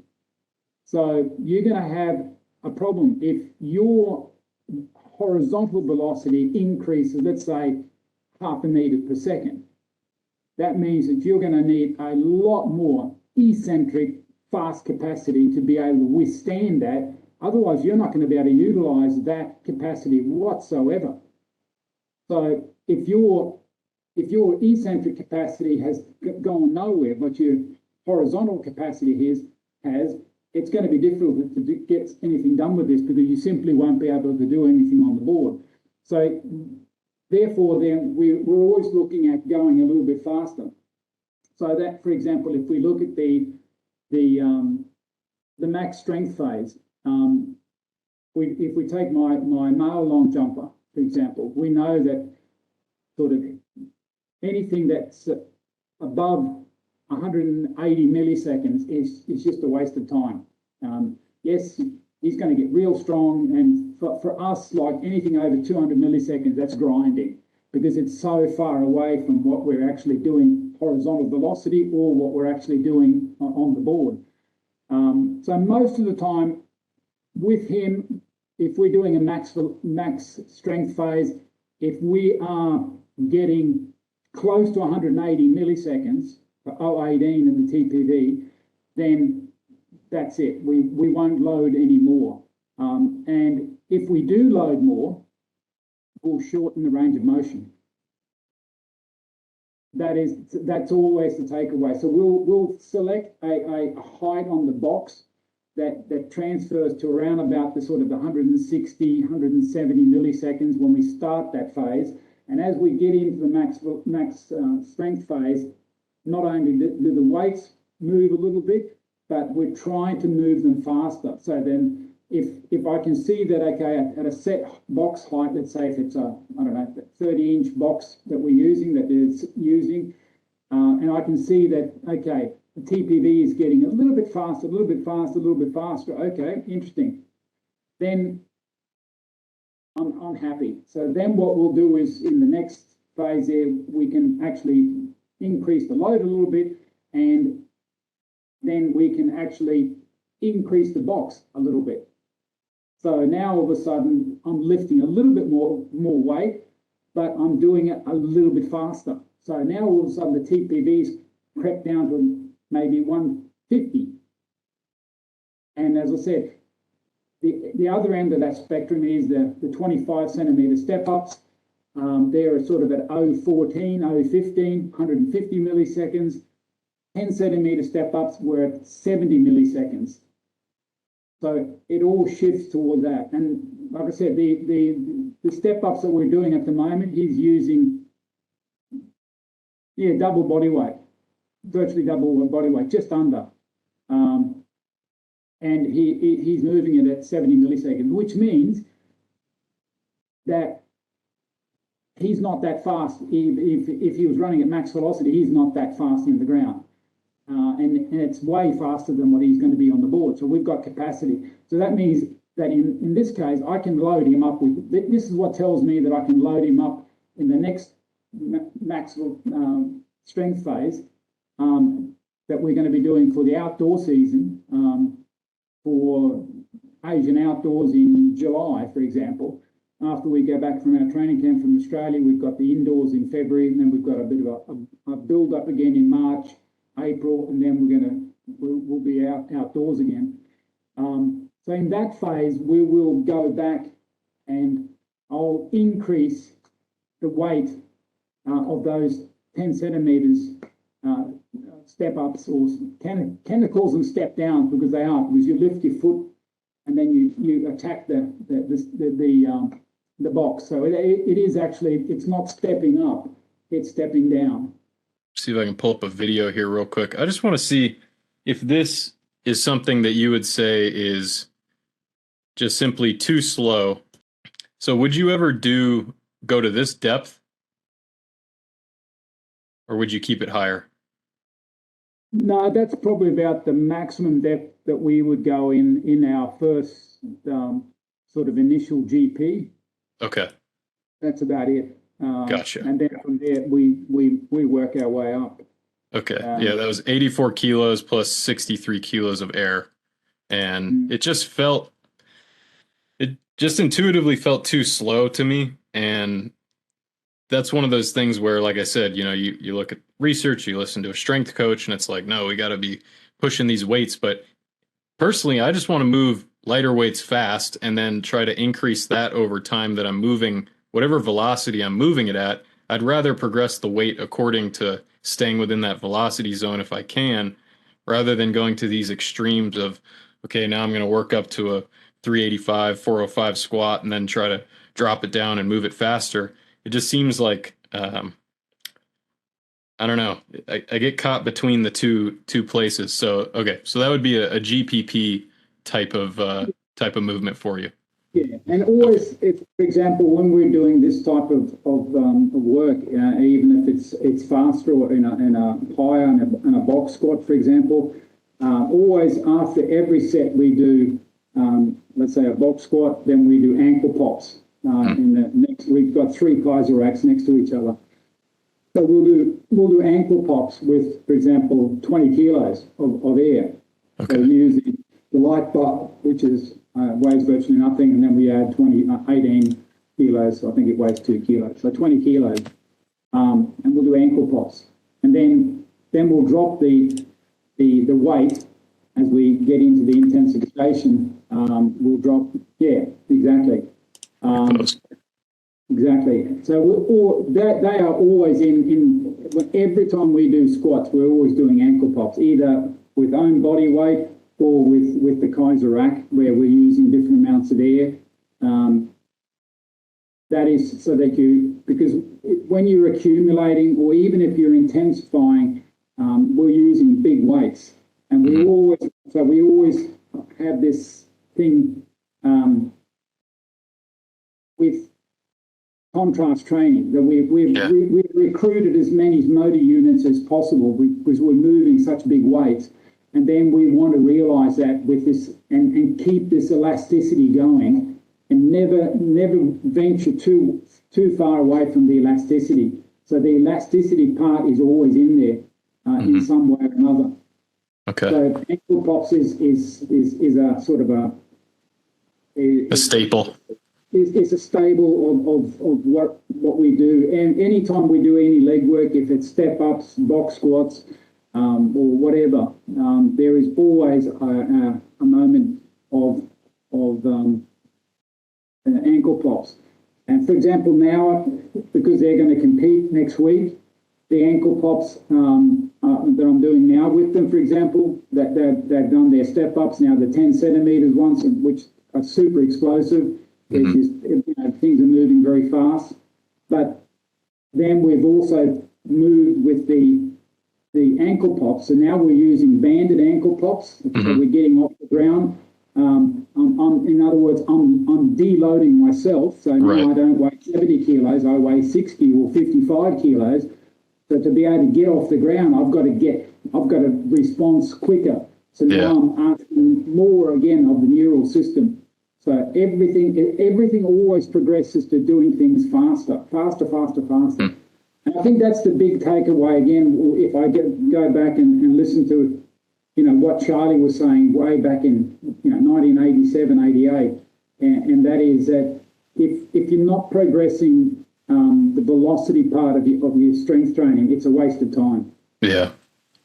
It's all about that. So we're always trying to figure out how to sort of load and unload and sort of look at different exercises and somebody that if you want to follow somebody that's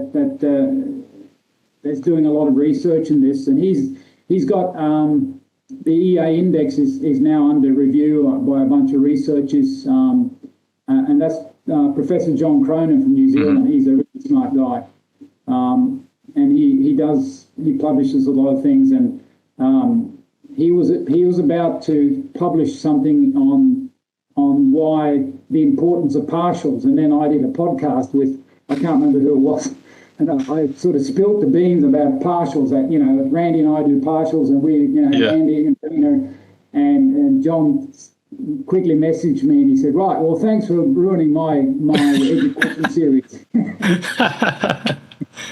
Well, it was supposed to be something new, and you guys get out there and tell everybody that you've been doing this for 10 years. Thanks. Yeah.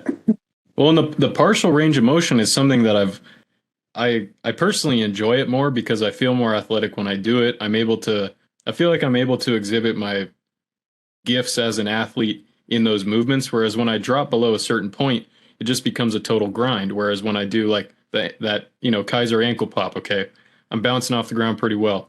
I go to a quarter squat, I can reverse that, pretty rapidly compared to, say, a half squat. Half squat's much slower.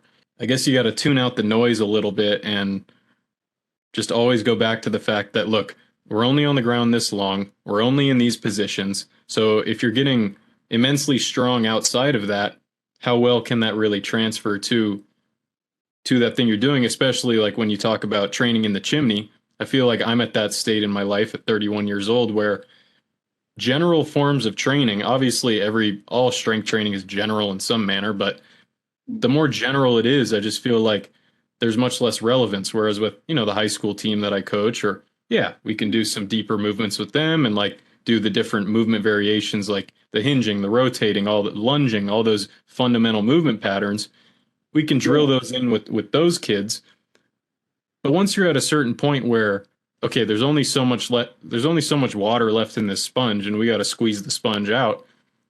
Now I feel like it needs to be much more targeted at, the quick reversals and just, you make little adjustments to go from accumulation to intensification, but you're not making these huge swings from an ass to grass squat to a 4-inch step up. It's one thing that I've been very fortunate with, my wife was a former high jumper, and she puts up with all my shenanigans.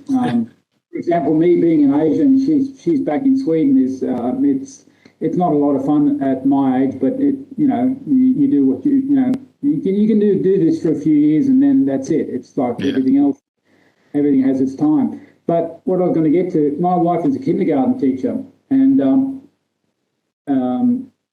these days, because of, you've had COVID and so forth, but also in Sweden, we live sort of halfway up Sweden, so we have winter, snow, so you can't be outside as much because of the weather and everything. So my wife was given free hands probably about 5 years ago, about doing indoor activities. In other words, fundamental movements. So she asked me, what did I think? And I said, well, what I think about long-term athletic development. And then she said, okay, that's interesting. And she's listened to, a few of my lectures and that sort of thing. So she started doing different types of circuits with the kids. And I've learned, I must say, I've learned a great deal from my wife because she's a smart lady, and she's done a lot of things with the kids, and she sees how they move and what they can do, what they can't do. So they have strength circuits, they have balance circuits, they have speed circuits, and it's incredibly interesting to watch. And she films all this, of course, and documents it all for her employer, who's the state government, I think, in Sweden. I'm surprised. I hope nobody's watching this because I'm probably breaking some law by me watching these videos these days. But it's amazing to watch the transformation of these kids when you see them the first time when she starts working with them, and what happens over a period of time, and their movement patterns and what they and how they move and what they and how quickly they learn, or how quickly they de-learn at certain age. So you understand then that how important movement is, and I think that like what Professor Cronin and Professor Howard are both saying, and especially Rick Howard, is that it's so very, very important to learn these movement patterns, because what we see is that the better movers we build, the better athletes we get out the other end. And that's one thing that we've seen. Randy has talked a great deal to the Chinese about, and that is that they tend to specialise very early. They become long jumpers, triple jumpers, pole vaulters, whatever they seem to have a knack for. They specialise then straight away. And I've posted a few things with Rick. We've done a few things, and I've got a phrase which I use for early specialisation, and that is that early specialisation is the equivalent of early underdevelopment. Yeah. Because you stifle everything if you only give them, let's say, 2 or 3 of these 9 movement patterns that I think that are essential. And what happens is when you get athletes, I can give you an example. We had in the national team in China, a kid came to us in the sprint group, very talented, was running 10:27, I think, 10:28. And they wanted, for him to get to the next level. Okay, so he comes into the national team, and of course, here we've got guys like Su, and we've got long jumpers. There are two that are jumping over 840. So these guys are very accomplished athletes, and can lift and jump and squat and hinge and lunge and all these things. So here comes this kid who's running 10:27, can't lift. He can't lift, he can't jump, he can't throw, he can't land, he can't do anything, but he can run. That's it. Now, the problem is, here's a guy who definitely then has, he's got resources that enable him to be able to run 10:27, because 10:27 is not slow. Yeah. By any stretch of the imagination. But the problem I had, because I was in charge of the strength and conditioning part, that was, how do you load a guy that can't lift? I mean, I could give him 200 pounds on the bar, 90 kilos, and he'd rip it off the floor, no problem. But his back would be looking like this. Yeah. And you could put $100 bet on that in 3 sessions he's going to pop up, a disc or 2. So he's got no idea where he is. He's got no idea of positions or where he's going to create force and where things are happening. So you've got to then restart the process and get him to learn how to do a clean, how to do a hand clean. And a clean from the floor was difficult enough. And then all of a sudden he's got to do a hand clean, and then he's got to do a drop clean, because that's the next progression. Right. And what sort of load can you use for this guy? We're using 40 kilos. Now, is he getting any adaptation from 40 kilos? No, none whatsoever. None, because he's got his physiology is so good that these weights are not doing anything for him. So the problem then is you've got people upstairs who are saying, oh, we want results. Yeah, but this is going to take time. We need to learn him some movement patterns, and then we can load him. Oh, no. We have to get results.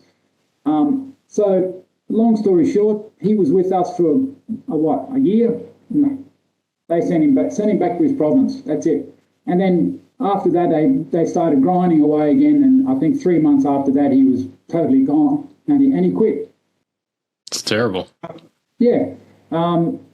So, and sort of the problem with a lot of, it sounds like I'm having a go at strength and conditioning coaches, but the thing is, to be quite honest, there is no course in the world anywhere that teaches what Randy and I are doing, for example. There is no course.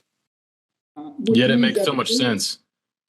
Yeah, well, it does. And I mean, you've only got to look at sort of the results. If you look at Randy, Rayner, and the group that I'm working with and the athletes that we're working with, I mean, we've got people here like Randy's still got the world record in the long jump. Rayner's got multiple Olympic gold medalists. I've set national records in several different events, in both in Australia and in Sweden with my athletes. 10th place at the Olympics 2 times in the HEP and the decathlon with athletes. But the guys that are coming out of the universities today, they're actually learning things that are 15, 20 years behind what we're doing. Mm-hmm. That is what annoys me. Not everybody, because there are people like Professor Cronin, for example, who is really pushing the envelope. But unfortunately, there's just too much grinding going on with this velocity-based training, and people are sort of not getting. They can't get their head out of that. I'll give you an example. Jacod trains at a gym in Australia, and the guy who is the strength and conditioning coach there walked up to him and said, what are you? He didn't know who he was. Walked up and said, what are you doing, mate? This is all wrong. And Jacod asked him, why, what's wrong? Oh, you're doing box squats at 250 like a quarter squat. You can't. You've got to do full range of motion. No, see, I'm a sprinter. Oh, yeah, well, he didn't quite understand that. And they had a discussion back and forth. And then a few days later, or whatever it was, he comes back to him and he says, I've been looking at your training, and really you've got to start doing some secondary complementary exercise. Like accessories and stuff. Yeah. How do you mean? Well, for example, I've seen you do your squats over there, and you've got heaps of recovery, and then you're doing some cleans over there. You should be doing a few of these exercises in between. Come on. And Jacob said, but look, mate, I'm a sprinter. Yeah. I've got to exert enormous amounts of power and velocity over 10 seconds. Yeah. That's it. It's just not going to help me a damn bit to do 5 auxiliary exercises in between, or 3 between my box squats and my cleans over here. I need to fully recover, because the system I'm working with is phosphates, and it needs to replenish, because I'm going to go at it again, because that's what my event. Yeah. That's what you need. You're training for the demands of your sport. Yeah, and this guy, he just, and you've got to lift it, 0.7 meters per second, like 0.7 meters per second. I mean, Jacob said to him, look, that's not even a diesel truck. That's a diesel truck broken down. It's so slow, it's ridiculous. Yeah. And he said, well, you're moving things too fast. And that was quite funny, because one of the things I usually start my lectures or my presentation with a film of bleeps and bloopers to get everybody in a good mood, because some people have been travelling, and some people had a fight with the spouse, and somebody got stuck in the elevator, and everybody's in different moods, so you got to lighten the mood. So I usually start with a 5-minute section of, I've got this little film of people just doing goofy things and all sorts of mishaps happening, and then I ask the following question. Okay, show of hands, who has got the following problems? My athletes are too powerful and too fast. Believe it or not, there's always a couple of people who put their hands up. My response then is, great, then I'm going to come and sit where you are. You're going to come up here and tell me how this works, because I want to learn. And they very quickly sit down. That's funny. But I don't, in any sort of, I usually say I'm not a researcher. Yeah. I have a degree, but I have a degree in behavioural science. I did all the IAAF courses. I did courses in Hungary, in Germany, in France, for track and field and strength and conditioning. And then I realised that I think I had this strength and conditioning thing worked out by myself and by the influences I'd gotten all over Europe, and with people like Charlie Francis and so forth. But then I realised that what goes on up here is so important. So I did a degree in behavioural science, which I think was time well spent. For a whole load of different reasons, but the thing that I think that a lot of people don't realise is that there are so many facets to high performance.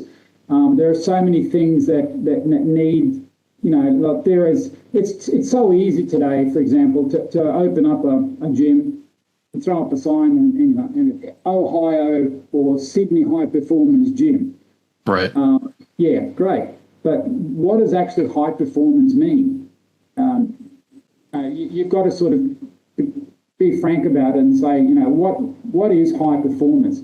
And what groups are you referring to? Is it CrossFit? Charles Poliquin, the late Charles Poliquin, he didn't like CrossFit. He called it CrossFit. Charles was I've met him a bunch of times. He worked with Eleiko in Sweden, who are the bar manufacturers, with their education. So I've run into him many times in Sweden. And Charles was a very, very sort of in-your-face sort of guy. He didn't take no for an answer. And he's also a very interesting guy, and a very knowledgeable guy.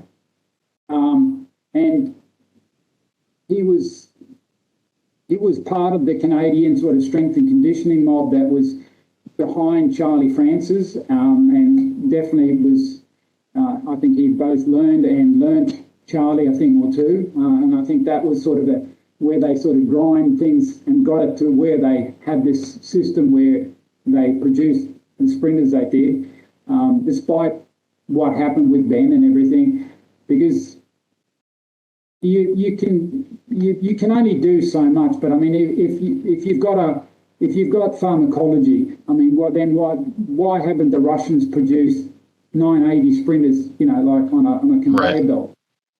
Because you still need science to run that fast. You can't just go out there and just lift the crap out of things in the gym with pharmacology and do 2-meter drop jumps and think you're going to run 980. Because if it's the case, the Russians would have produced a whole bunch of guys running super fast, but they never did. Yeah. They never got anybody running. Bullseye is still the national record holder, and he did that at the Olympics in 1972. And that whole sort of Soviet, when it comes to events which are predominantly sort of higher up in the ground contact and the force producing scale, the Russians dominate. I mean, they are very, very good at weightlifting. They're very good at hammer throwing, discus throwing, shot put, those events. But as soon as you get to these really, really fast things, then they get stuck. And they've never been able to sort of get down there because they're in that. I mean, Bondarchuk has a lot of very, very good principles, and he's very, very knowledgeable. But he's a throws coach. Yeah, exactly. It's in that sort of 200, 250 millisecond frame, and they're very, very good at doing that. Extremely good at doing that. But that is not sprinting. It is not sprinting, and that's at the end of the day. Speed, speed is the deciding factor, or rather, acceleration is the.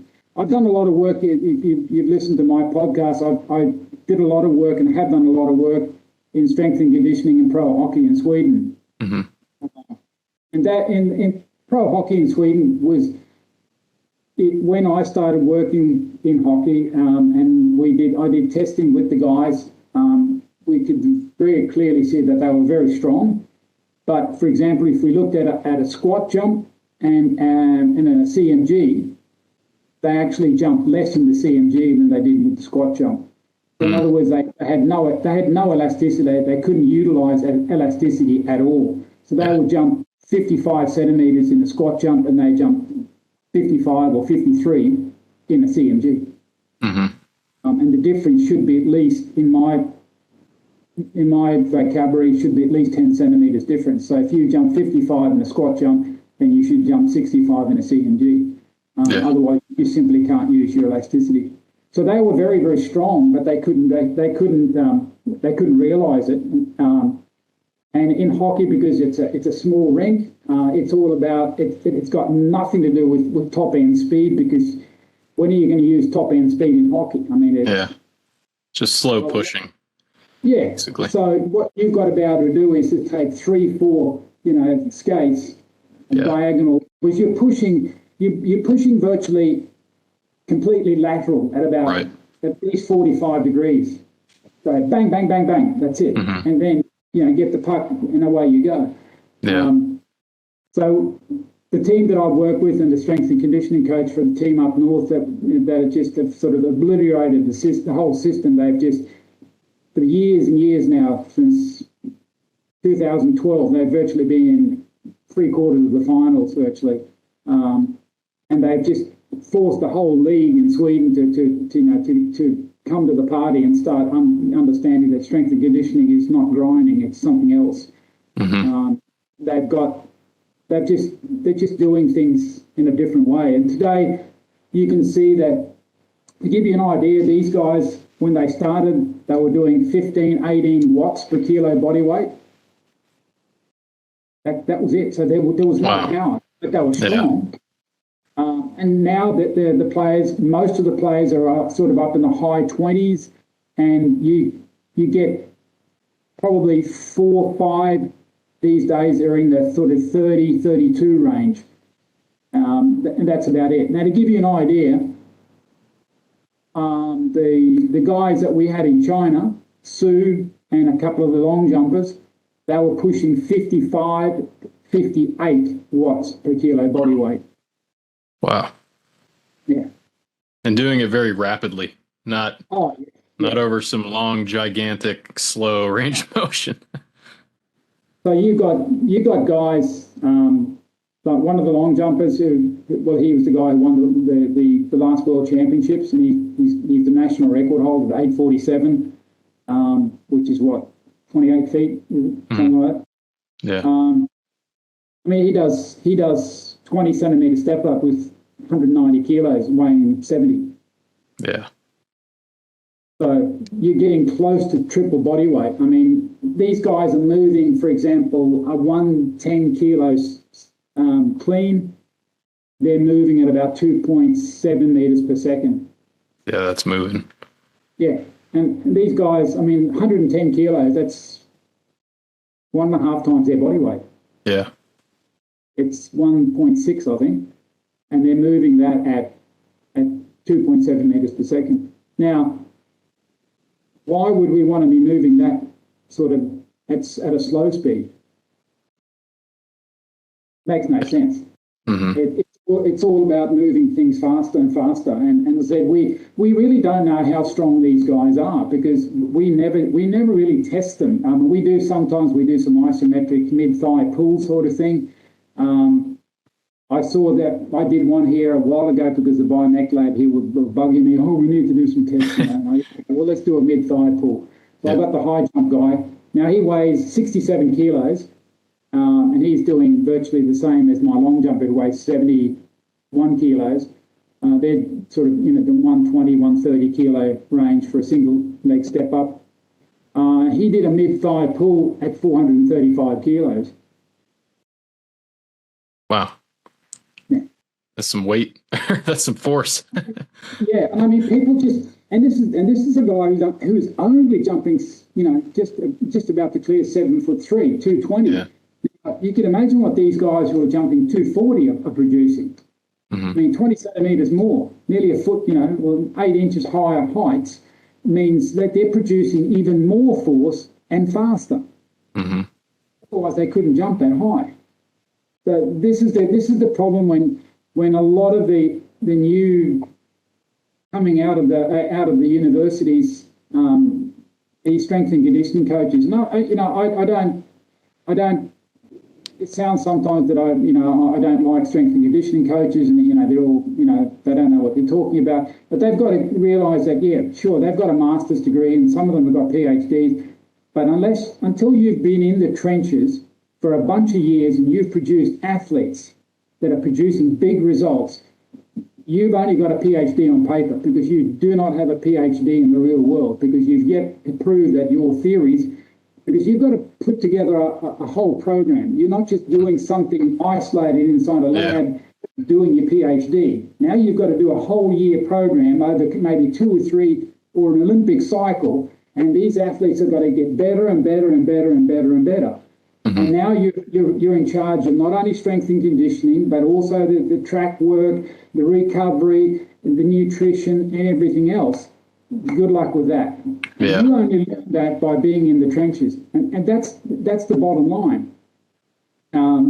So when these guys come out and and they say, "Oh, you've got to do this, you've got to do that," no, sorry, you're wrong. Well, and all the research lags behind the practical application. So what you guys are doing now, maybe 20 years from now, that can be something that people are learning in their courses or whatever. But what they're being taught is from back here, and then that puts them in a box to where, like you said about the engineers earlier, then their perspective is limited by what they've been taught or what they had access to. And, it's not their fault, but No. if you treat that as dogma, then that's going to be very limiting, because then you're going to be doing your ass to grass squats and you're going to be going out and you're not going to be able to run very fast, because it's simply, you're not preparing the athlete for the demands of their event. Yes, if someone's developmental, it's very easy to take someone from a 14-second 100 to a 13. Great, good job. But how do you go from 10.5 to 10.0? How do you go from 10.2 to 9.8? That's where the rubber hits the road, and the real kind of cutting edge stuff gets developed, which is what you guys have been putting out. Yeah, I mean, you probably heard this. I think I've mentioned it in one of the other podcasts that I try to look at my exercises. I rate them from 1 to 10. In other words, a 10 that is like a Ferrari of exercises. And in our world, it's all about velocity and so forth, and power production and TPV times. When am I going to use that, for example?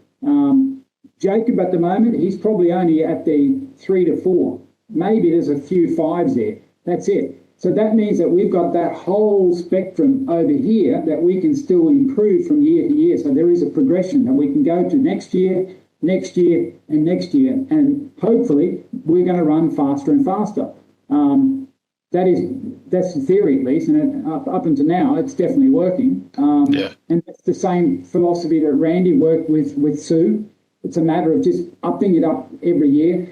And one of the big problems that we see happens is that because of mass media today, or what do you call it, social media and everything, it's so easy to see, look at this, the coaches are doing that.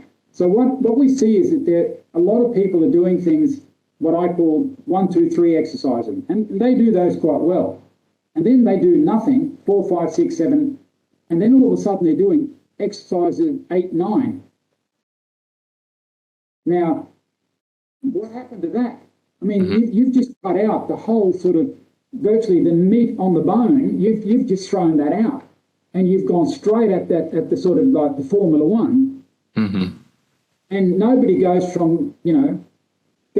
directly from sitting in one of these box cars you do on your street to Formula One. You usually go through go-kart, and then it's like some other in between there, and then you get to Formula One. But nobody goes from a box car to a Formula One car.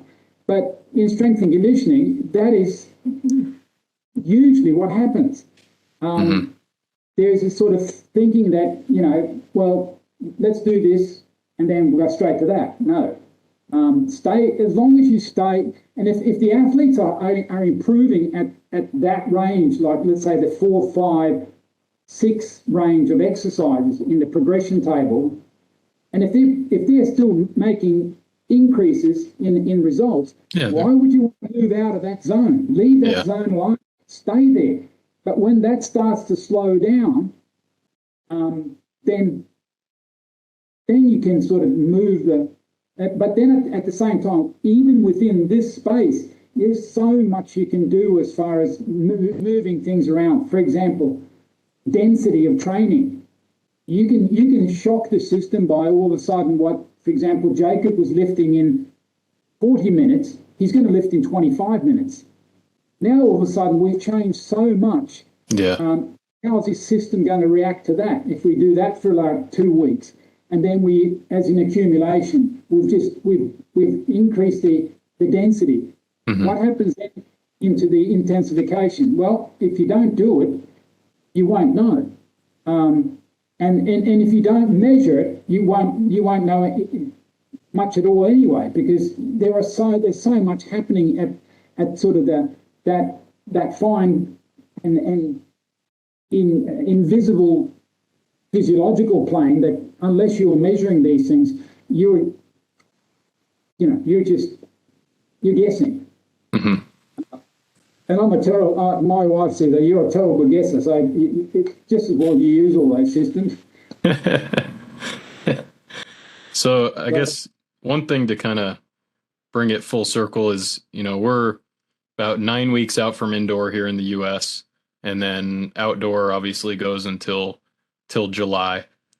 Yeah. Is there anything you would be focusing on in the gym right now that sticks out to you at this distance? Obviously, it would have to fit into a proper progression of what has been done before and where you're trying to go with it. But just to get a general idea of if you were thrown an athlete and you had already progressed up to this point, what would maybe a difference in the training be exercise selection wise now versus 9 weeks from now leading into indoor? Would it be the high box squats now progressing toward a medium step up and then a very low step up, or a quarter squat without a box? Or you do like to use the boxes because you get a little bit quicker TPV off of it with those soft boxes, right? Exactly. I learned a lesson which is interesting. Again, why that happened, the mechanisms behind it is that he's not a full-time athlete. For example, last year or the end of the first year when I was coaching Jacod, we went from quarter squats to step-ups, and he just lost his way. He just said, I just don't feel anything. So the problem was there that going back to this exercise selection 1 to 10. So all of a sudden doing things at sort of 3-4 range, and then I was intensifying with like a 7. And there was too much, and here's that word again, gaposis. Right. So it didn't work. So it was just okay, boom, handbrake, go back. So this last year when he's been running these sub 10, 20 times now, the difference has been that we've stayed with very, very heavy weights considerably. I mean, we're still sort of doing single leg step ups or box squats, but we're doing a larger range of motion. For example, he's not doing any 10 centimeters. That's going to be the next phase, because if you look at how much flexion you've got in the knee and in the hip on a 10 centimeter step down, and compare that to when he hits the ground at support phase, they're very, very close to each other. There's not much in it at all. So that's where we want to go, but he's still not ready for that. So we're sort of, at the moment with Jacod, we're still sort of lifting fairly heavy weights, but what we've done with the box squats, we've just moved it up. So I think he did a double at 250 a while ago, so that's not too bad, but there are guys who are stronger than that. He needs to get stronger, but he needs to get faster using that. So what we've done is we've dropped the load a little bit. So he's doing, for example, a 2 at 90, a 3 at 80, and a 4 at 70% of sort of what we would call a 1 rep max. Like an estimated max. Yeah. Yeah. So the TPV is, and this is the other thing, with Jacod, there's no muscle lab system in Australia. I've never measured him, which is also crazy that we've been able to dial in this. So I'd have to say that I've done a pretty good job of sort of visually looking at tons and tons of videos of him at normal speed and being able to ascertain and using some technology that's available today in measuring times, even though from films, what's it called? Jump Coach, I think it's called. My Jump app. Yeah. So there's a couple of those apps around that you can measure. So I've been able to measure a few things that I've been able to look at other people that are doing comparable sort of times. And then if I look at what they're doing TPV, I'm probably in the ballpark. Gotcha. So I think I've got it pretty well right. But again, until I get to Australia now and actually meet Jacob for the first time, face to face. My son lives in London. He was in London for the Commonwealth Games, and he lived with my son because he was over there competing before. So my son's has met him and lived with him for 3 weeks. But I've been coaching him for 2 years, and I've never seen the man. So it's going to be interesting because as soon as I get down to Australia and Jacob comes up to us, then I'll throw the Muscle Lab system at him, and then we'll see what's going on. I'll get some real figures that will definitely point me in the right direction. I mean, we're going in the right direction now. We can see that because he's gone from 10 being a 10:50 sprinter to a sub 10:20 sprinter. So we're definitely doing the right things. I think we just need to sort of have a bigger understanding of what we're doing, and in his case, it still means that he seems to enjoy, or his system at the moment needs fairly decent loading and sort of quarter squats. He thrives on quarter squats. Fast quarter squats is something that he thrives on. So then, is he quad dominant? Is he a puller? Is he a pusher? Yeah, it's a good question.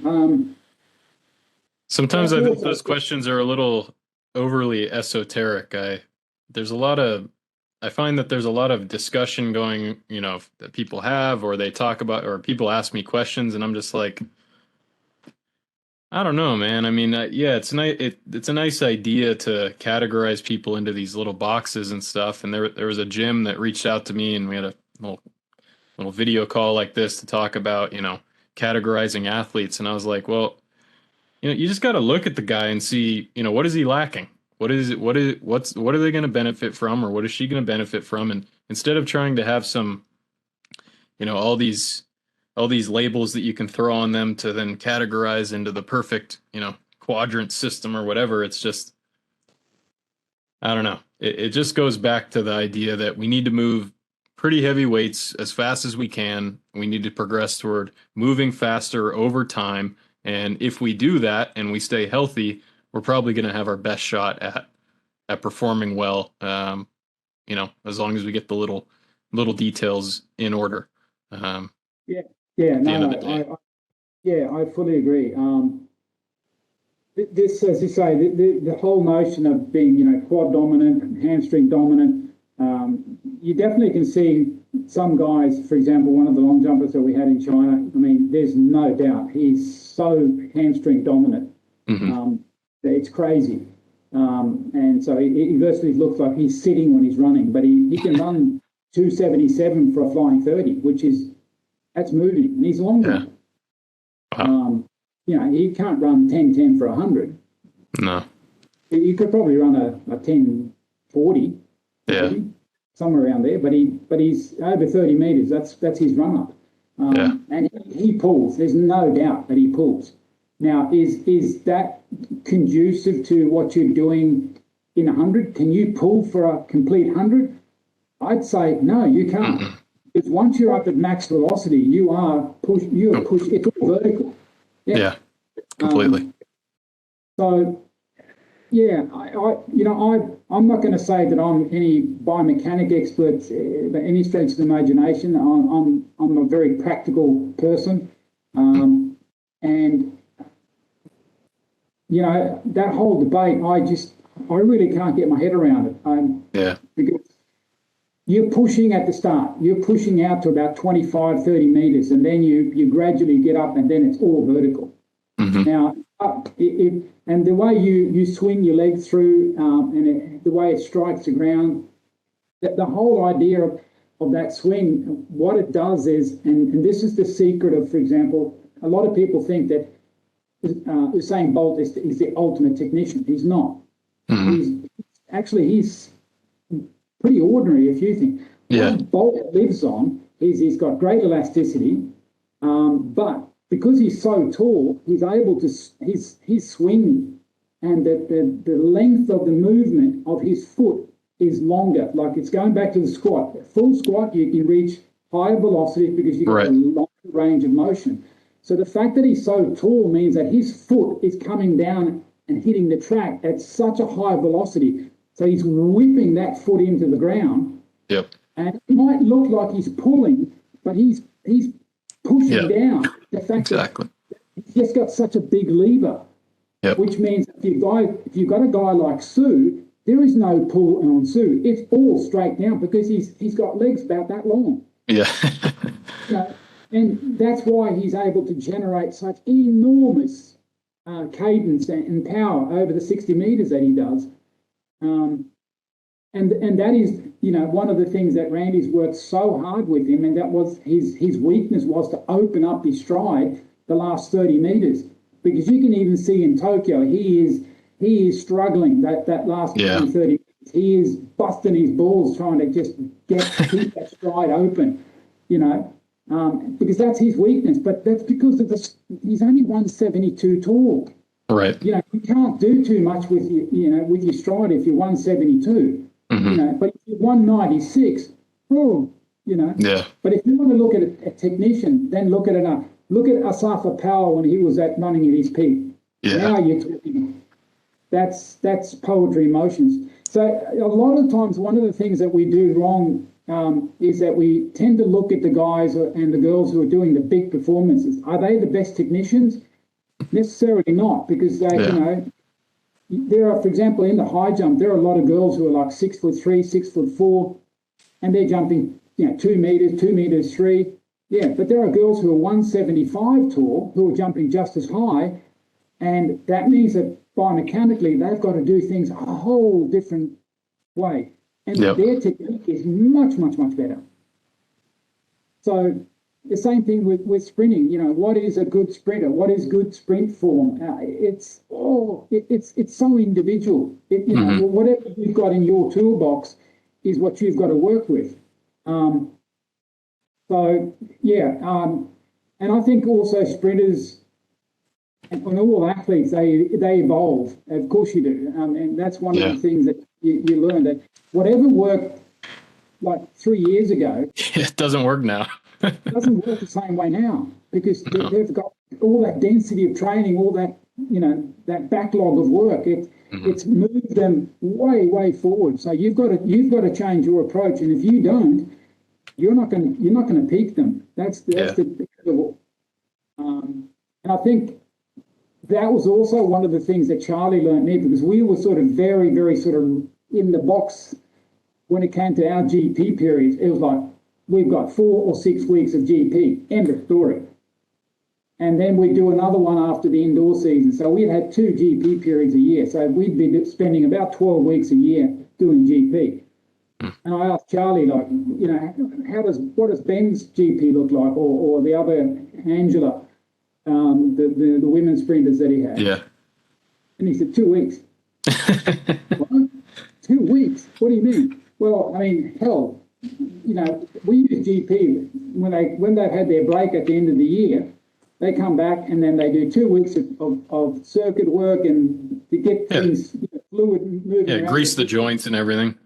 Grease the joint, and then we hit it. Then we go straight into a max strength phase.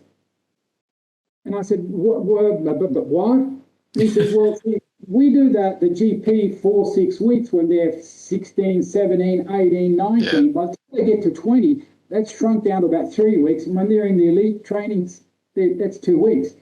That's it. Yeah. So again, this whole notion that you've got to grind away and you've got to do this, you've got to do that, and I mean, some people ask me, but you don't use very many exercises. Nope. We do a bunch of stuff in the GP. In the GP we do a whole bunch of stuff. I mean, a lot of crazy stuff. But it's just like I say, we grease the joints, we balance out things. If we see that the adductors have been maybe a bit of a issue throughout the season, we'll do more Copenhagen's, bent leg, straight leg Copenhagen's, eccentric Copenhagen's. We might do more Soleus work. We'll do push-pull circuits in the Keiser equipment, just to balance things out. And then, bang, we hit it.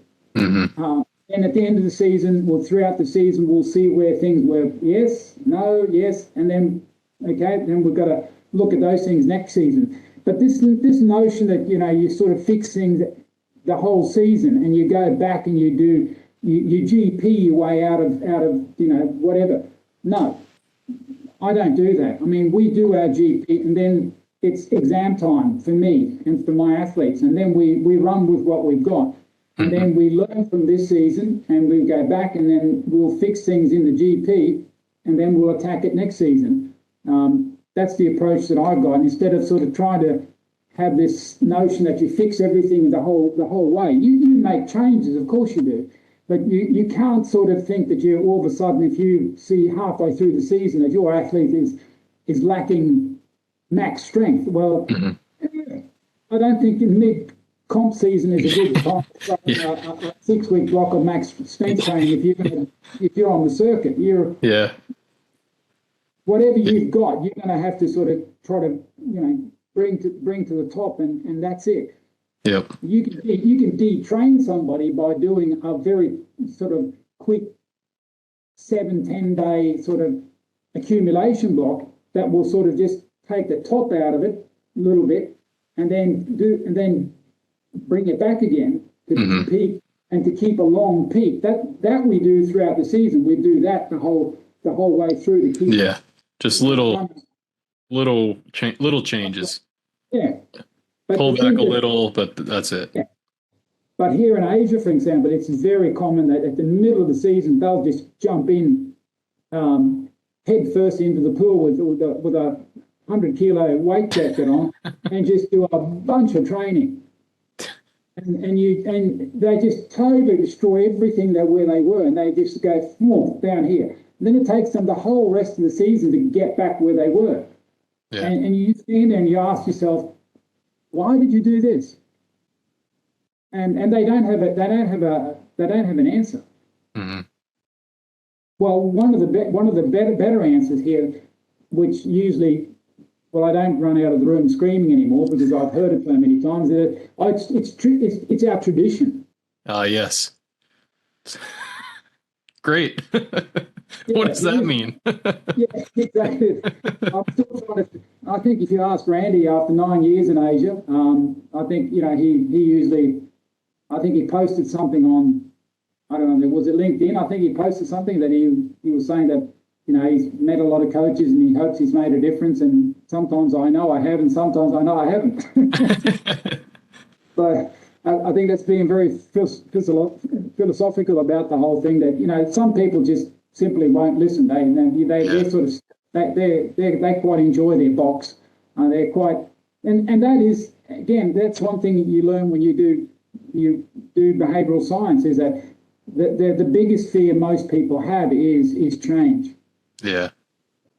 We want to. Everybody wants to feel secure. So, I think that people like myself and Randy and you as well, we the ones that sort of get out of the box. We are, I think we're sort of what would nearly be called certifiable, because we take risks. We're not sort of happy about being in the box. We want to see what's outside the box. Where there is sort of, I've got a very famous quote that I posted to. I help a couple of guys in Slovenia who they work only with Alpine skiing, and they've listened to my podcast and figured that this is what the Alpine skiers need, because they're roaring down a mountain at 150 kilometers an hour. That's crazy. grinding is not going to solve the problem No. that they face. And they've realised that. And so I'm having a great time, and I'm learning lots of things from them as well, what they're doing. But I posted a quote to them that when you follow the masses, you've got to be careful, for sometimes the M is silent. Yeah, exactly. You're following the asses. Yeah. Right off a cliff. Yeah, exactly. And I think that's sort of one of those things that I've sort of tried to, I've always sort of gone and listened to people. And it was very difficult for a while, because when Charlie and the boys got busted, that all of a sudden he was sort of like persona non grata. I mean, he was a shit. And, you know, he was the most biggest piece of shit on the planet. Right. Which was all the judgment came out against him. Yeah, exactly. It was so. I mean, if you look at what Charlie did and what he stood for and his training philosophy, I mean, he was so far ahead of everybody else. It's ridiculous in his thinking. And just to say, okay, it was all drugs, throw it all away, you can't use it. It's just crazy. And the problem was that where I was, or still live, if you mentioned the name Charlie Francis in any of your presentation, virtually the National Federation would issue with a warning. Yeah. It's crazy. You couldn't say anything. You could not mention Canada. You could not mention Charlie Francis, Ben Johnson. All this was all taboo, because it was all doping. And it's the same with, you know, there's a few of us in Sweden and in Europe that we've been trying to unearth what the East Germans were doing. I mean, there's no denying that the East Germans were doing a lot of things that, you know, are very questionable. But you've got to also realise they poured in an immense amount of money into sports research, and they were so far ahead of everybody else in a lot of areas. It's crazy. And all of that knowledge was destroyed. It was just lost. And that is, it's a great shame, because there are lots of things, and because I've been living in Europe for many years, I was very lucky, and because of my age, there were things going around from Leipzig as presentations and so forth, and I've got a bunch of them. And some of these things are from, you know, the late 60s, early 70s, and they still make very, very, very good sense. I mean, there are some big things there, which you can very, very quickly, you know, sort of point in the direction of the Charlie Francis way of thinking, or the Huntington sort of. You can see that these guys, if you're looking at a continuum, these guys they're further along that line. Yeah. But you definitely see that there is a heritage there, and these guys they were on that pipeline. Yeah. And the difference is that, you know, there are no drugs involved anymore. And that is the big thing with what we're trying to do, is that we, you know, to understand more about human physiology and the training process gives us the opportunity to be able to train people and reach these levels without using chemicals. Yeah, because it's one thing if you can just, you know, your recovery abilities are far and above, that can really cloud how good your program is and how well you're, you know, putting things together. Whereas when all you're operating on is, you know, chicken, rice, and protein powder, you better be damn sure that the sequencing of the training, the volumes that you're using, the density you're using, whether you're hitting back to back, you know, hitting a certain area of the body too much, all those things are much more important. And that's where, you know, great coaches like yourself and Randy, I think, are doing some fantastic work, not only with your athletes, but also putting the information out there so that the rest of us can, you know, try and benefit and try to lean into a slightly more effective or significantly more effective way of doing things. And, you know, maybe eventually we can get to a point where people are putting out good numbers and people don't immediately go, oh yeah, he's taking some stuff or whatever, because the methods are good enough to to actually morph the human body into being able to achieve something that is, pretty respectable. So. I mean, it's amazing what the human body can do if it's given the right psychological, physiological, and nutritional platforms. Yep. And I think that's one of I've got a young fellow that I've done a bit of work with who's doing a PhD in brain plasticity. That is going to be I think the big new thing. That's going to open up a lot of the way we think about things because we've only scratched the surface on that area. Nutrition is the other part. I think that I've just had an issue with one of my girls here, who again, one of the high jumpers. They have this. What my wife, because she was a high jumper, she calls it skinny bitch syndrome, which is quite funny because she met the girls last year when we were in early this year when we were in Portugal. She came down and she sort of commented to me, look, I was a high jumper and I was always chasing my weight and always, never ate anything. You can't do it. I've got one of the girls now, when you just said, she lives on chicken and broccoli. Yeah. So, her training is going like this because her insulin is going like that. So it's sort of like a lottery. If she comes to the gym one day and she's feeling good, she does great. If she comes and is not feeling great, it's like, you wouldn't believe it, what it looks like. And you're trying to tell it, look, you've got to eat carbohydrates because they've been told by, experts that you can cut out. So you've got an athlete who's a full-time athlete who's not eating carbs. Great. Yeah. So what do you do for energy? Yeah, I'm fasting. Oh, yeah, right. That's gonna do it. Yeah, exactly. I've tried it. It doesn't work. I sort of asked her, it's okay.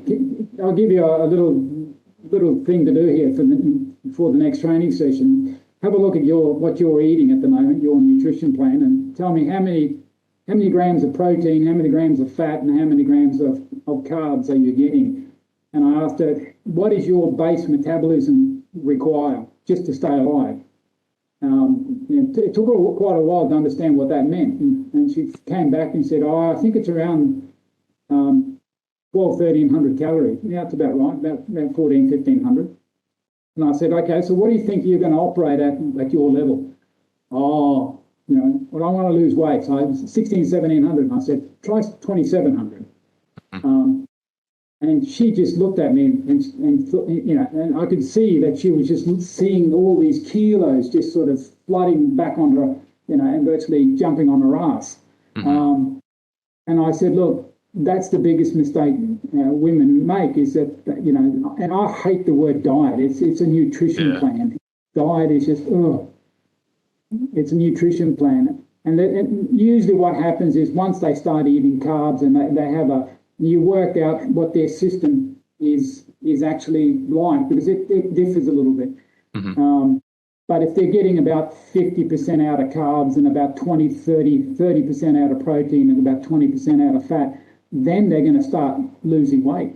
Yeah, then their metabolism comes online. And, I realized that I was under eating, and it's hard to sometimes to eat enough protein, or it's just like it's hard to train or whatever. Like a lot of the things in life that are good for you are not easy, but once you get through that point, then all of a sudden, oh wow, I'm not as sore. This chronic injury I had isn't really bothering me because now I have enough nutrients to rebuild my body after my training session, or I'm not going into my training session half awake because I'm actually eating enough and I get enough vitamins. And it seems so basic, but the basic fundamental things have the largest impact on our ability to train and perform and recover and all that.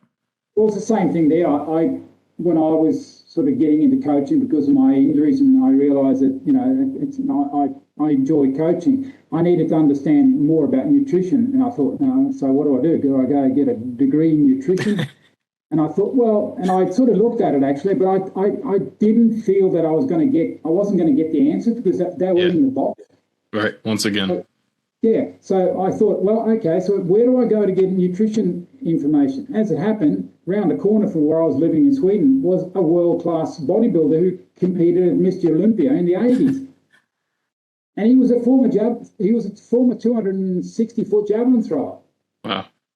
So I went to him and I said, "Oh, can you tell me about how do you weigh 105 kilos at 179 and cut to the bone and be able to train and do what you do?" And over I bugged him for years, but that's where I learned about nutrition. The guys who were doing this they say straight away 80% of their sport is nutrition, 20% is training.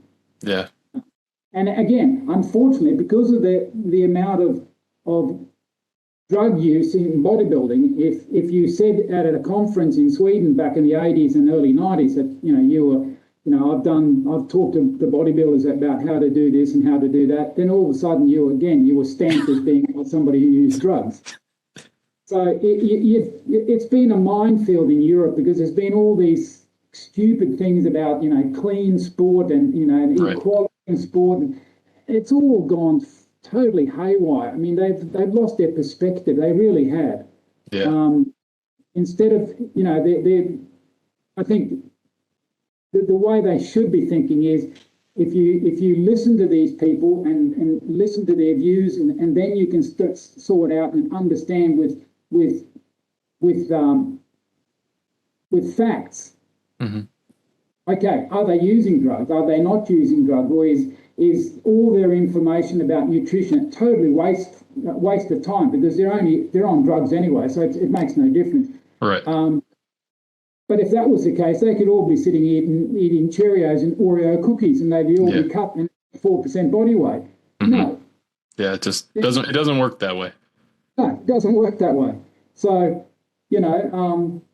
that's usually the way I've sort of done it. I try to go to people who show time and time again that they know what they're doing in that specific area. I'll go and ask them. Yep. Okay, how are you getting these results?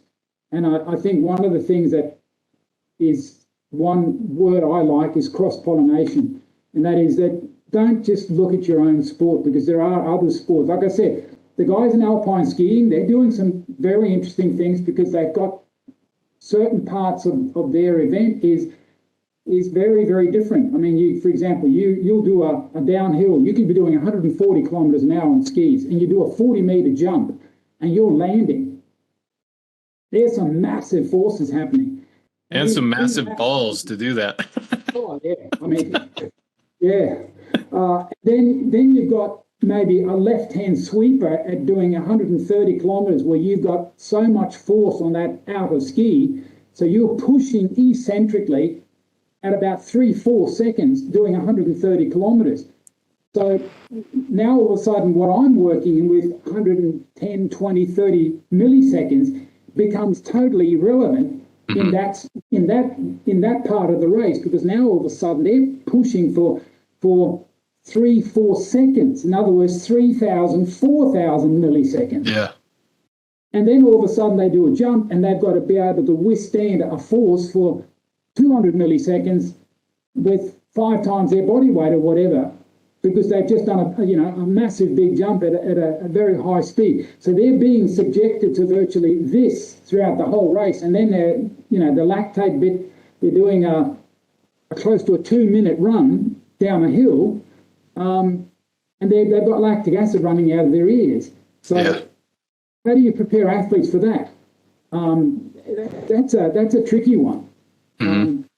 So listening to what they're doing now, the fact that they're interested in what we're doing is interesting, and hearing how they build force, and you can see that these guys are incredibly good at producing force. But then when you watch them doing some videos of them doing some plyometrics, it's like, wow, there's a few things lacking here. Yeah. My perspective. But and they're interested in it because they've seen now that if they get better at doing what we do, they'll actually get better at what they do because they're going to raise the bar.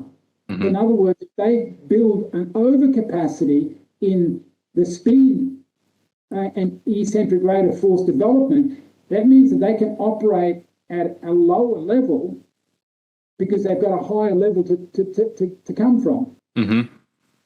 At the moment, they're pushing the boundaries because they just don't have enough elasticity and rate of force development. So when they're coming down the hill, they're operating at the breaking point of their capacities in those specific areas. Yeah. So now they're realizing if we can raise that bar, then racing it's going to be at 80% rather than 97%. It's like strength reserve or speed reserve. Exactly. Yeah. And it's very interesting, and it's extremely gratifying for me to sort of to learn things, because now I'm looking at things from a completely different time perspective than what I'm used to, and it shifts, like I said, so dramatically within their race, and it makes me think, and I'm thinking, maybe there's something we can use here in certain parts, maybe the GP or, there's always something, but sometimes. Totally. Sometimes, these things, you learn something, you go to a conference and you meet a Randy or something like that. A lot of people say, well, I can't use that. Yeah, maybe, but you put that information in. That's how I operate. I was the same at university. I sort of stuff a lot of stuff in, and then I just let it go. Just let my books go. And I let everything sort of just sort itself out. And then when it came time to doing an exam or writing a paper, it sort of just flowed, because I let it sort of, I wasn't trying to just keep filling it up, making sausages, just cramming in the meat. That didn't work for me. So I learned very quickly how I studied most efficiently. And I think that's probably one of the best ways of describing when you go to conferences and stuff like that. A lot of the information is, where the hell am I going to put this? Yeah, just stick it in there and let it sort itself out. Yeah. Because if you let it sort itself out and start, instead of being, getting stressed about it and thinking, oh shit, what am I going to? I've been in this conference for $1,500. I've got to use this. Oh. No. Just, let it marinate. Yeah, exactly. Let it marinate. Just let it sit there, just simmering away, and then all of a sudden, bang, Yep. Then you can play it down. But that's the problem with research, because you've touched on it several times yourself. Many times the researchers are doing things that are so isolated and so abstract that we can't put it into a training program, because it never existed in a training program in that type of environment. Yeah, it's in a vacuum. It's in a vacuum, exactly. And that becomes very, very difficult to sort of get out. And at the moment, I from time to time I go on the internet and I type in things and ask, and I'm trying to look for, where is there anybody at the sort of the big places around the world that are doing sports science degrees?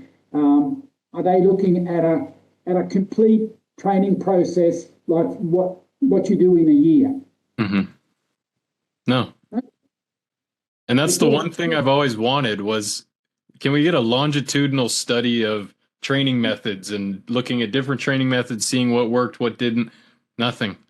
So then what do? Well, we talk to each other. We reach out. We try to get information from those who we can, because that's where the longitudinal studies are happening. They're happening in the field, in the trenches, and the School of Hard Knocks will show you if you're on the right path or not. Yeah, no, it's I've tried to do things to fit into my my life and where I've been working, and sometimes because of the way track and field is in Australia, I moved to Europe, and today I have a Swedish passport, because with an Australian passport, I couldn't get into many European countries because of visas and everything. So I've got a Swedish passport, and my wife is Swedish. So I can get in everywhere. I don't have to, today I can travel anywhere in Europe. I don't have to, even ask for a visa. You're allowed to stay 90 days in most places. Like, for example, I'm going to Thailand now with the group. They've all got to get visas. I can stay with my passport for 90 days. Nice. No questions asked. So that means that being in Europe, I've been able to do things and move around and speak to people and in a way that in Australia you're very isolated. I mean, it's a continent, but there's not people living on that continent, and there isn't all that many sort of conflicting views of interest, so that you're not going to get subjected to sort of like that. Right. It's sort of like everybody's virtually in that little, there's a box. Yeah. And it's difficult to sort of. It's been difficult both in Australia and in Sweden because they've got different systems, but track and field coaches is not a profession. You can't work as a track and field coach. That's why I ventured into professional football with the Italian national team and then into hockey because they've got money to spend. Right. And they will spend money in strength and conditioning. Whereas track and field clubs have virtually got no money whatsoever. It's almost a charity work that you're doing. Yeah, exactly.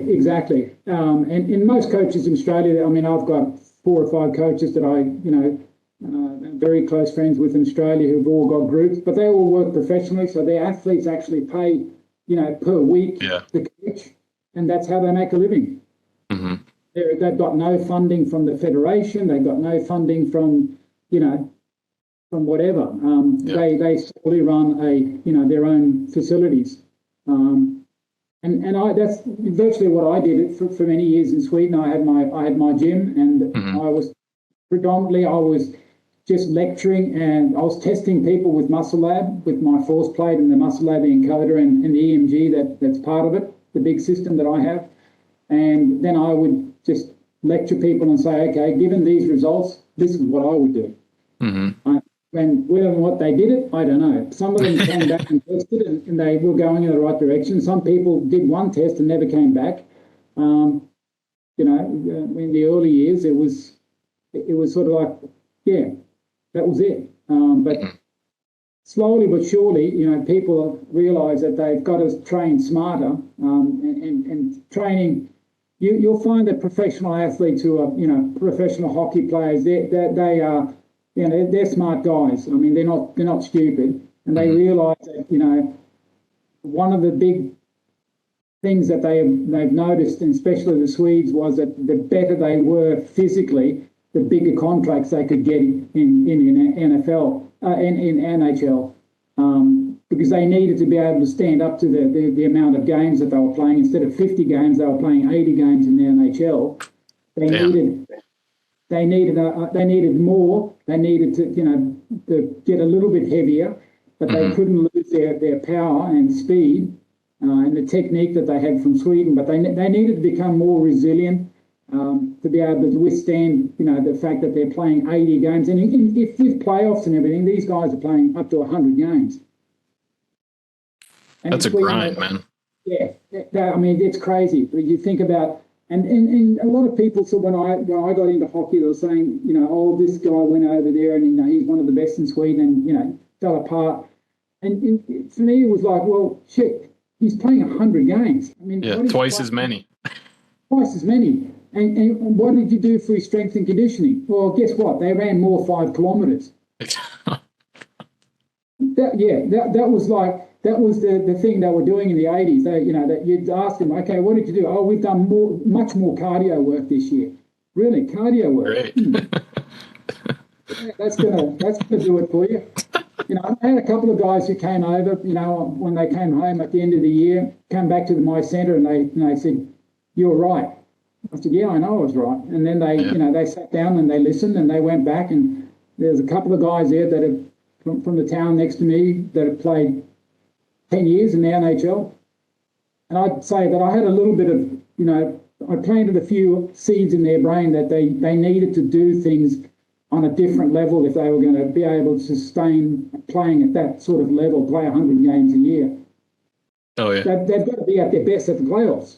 I mean, Yeah. it's one thing the grind of the season, but then when you go to the playoffs, that's when you want to be able to, pull the next hit that next level. Yeah. And if you're out of fuel by the time you get to the playoffs, well, good luck with that one.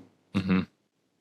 It's too bad the Italian football team didn't take your advice. Yeah, that is. I mean, that's a funny one because they asked me because I was brought in to be a consultant for them for their strength and conditioning team and look at specific things about how to develop and contain and keep their fitness levels over a tournament. And I spoke to virtually every team in Italy, Milan, Juventus, Sampdoria, Napoli, and their strength and conditioning coaches. And the national coach, he and his team, they understood, that we need as Italians, we need to lift our physical game considerably.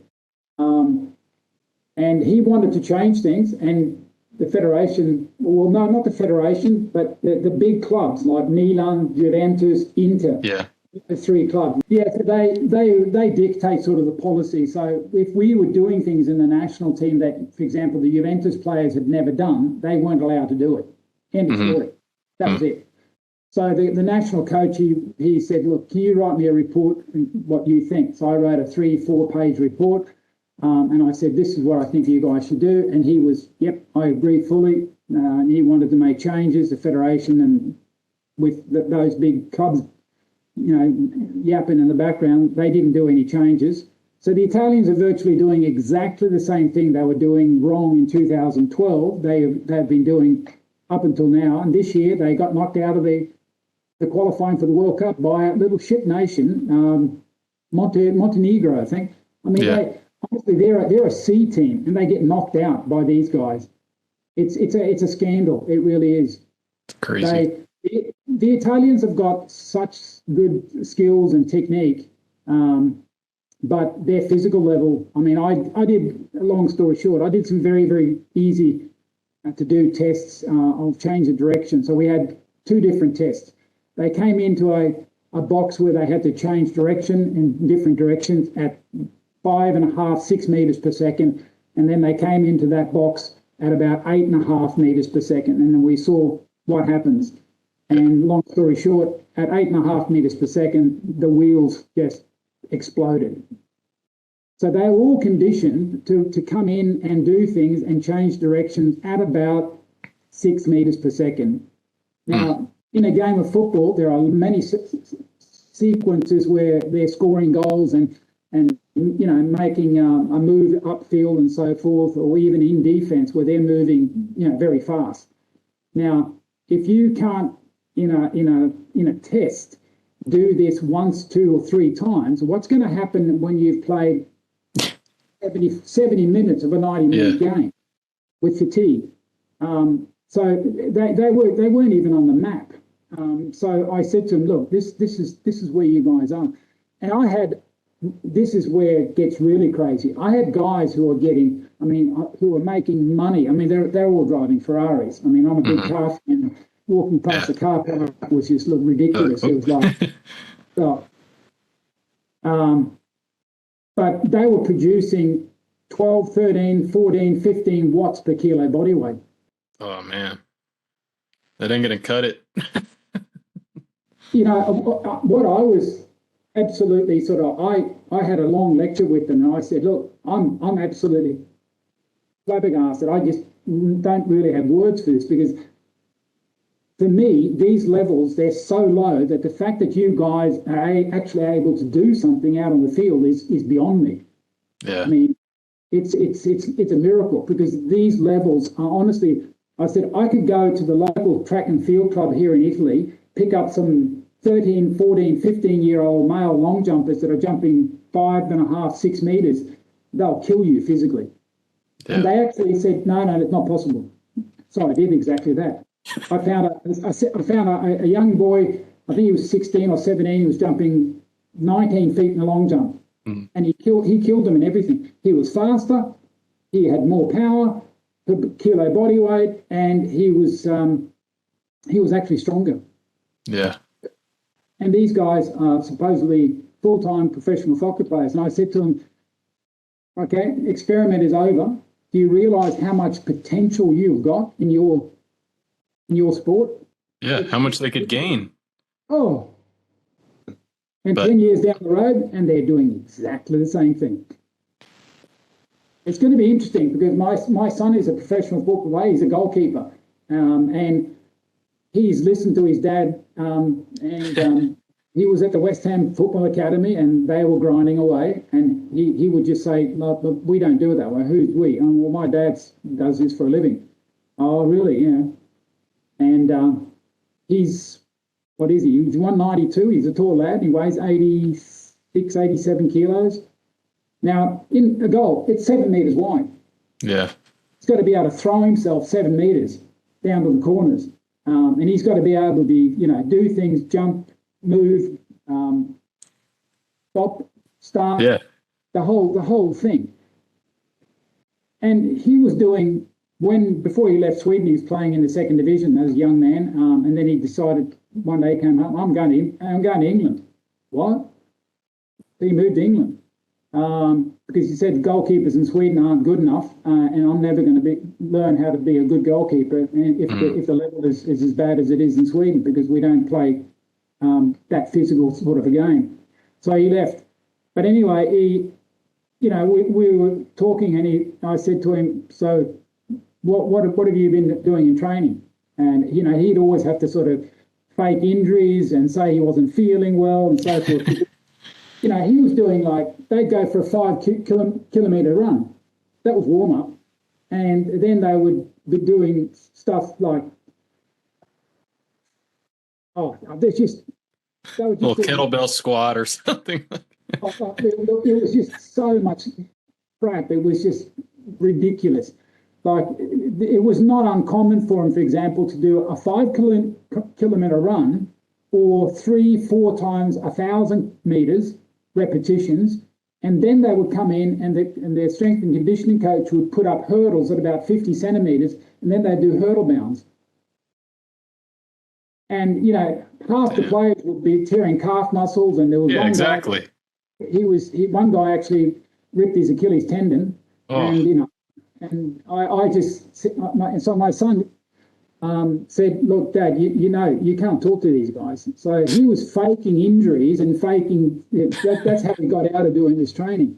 So here's a goalkeeper. I mean, he should be doing something similar to what a triple jumper, high jumper. That's the sort of training. And that's what he's done. Yeah.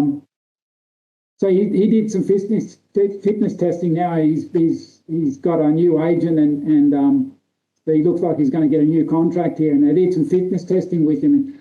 And the team that he went to here in England, he was the third fastest player, and they were just absolutely how in the hell can you be that fast? You're a goalkeeper, and then they went to the gym, and he did a half squat, I think, or a quarter squat at 180 kilos, and they were just going, what the hell?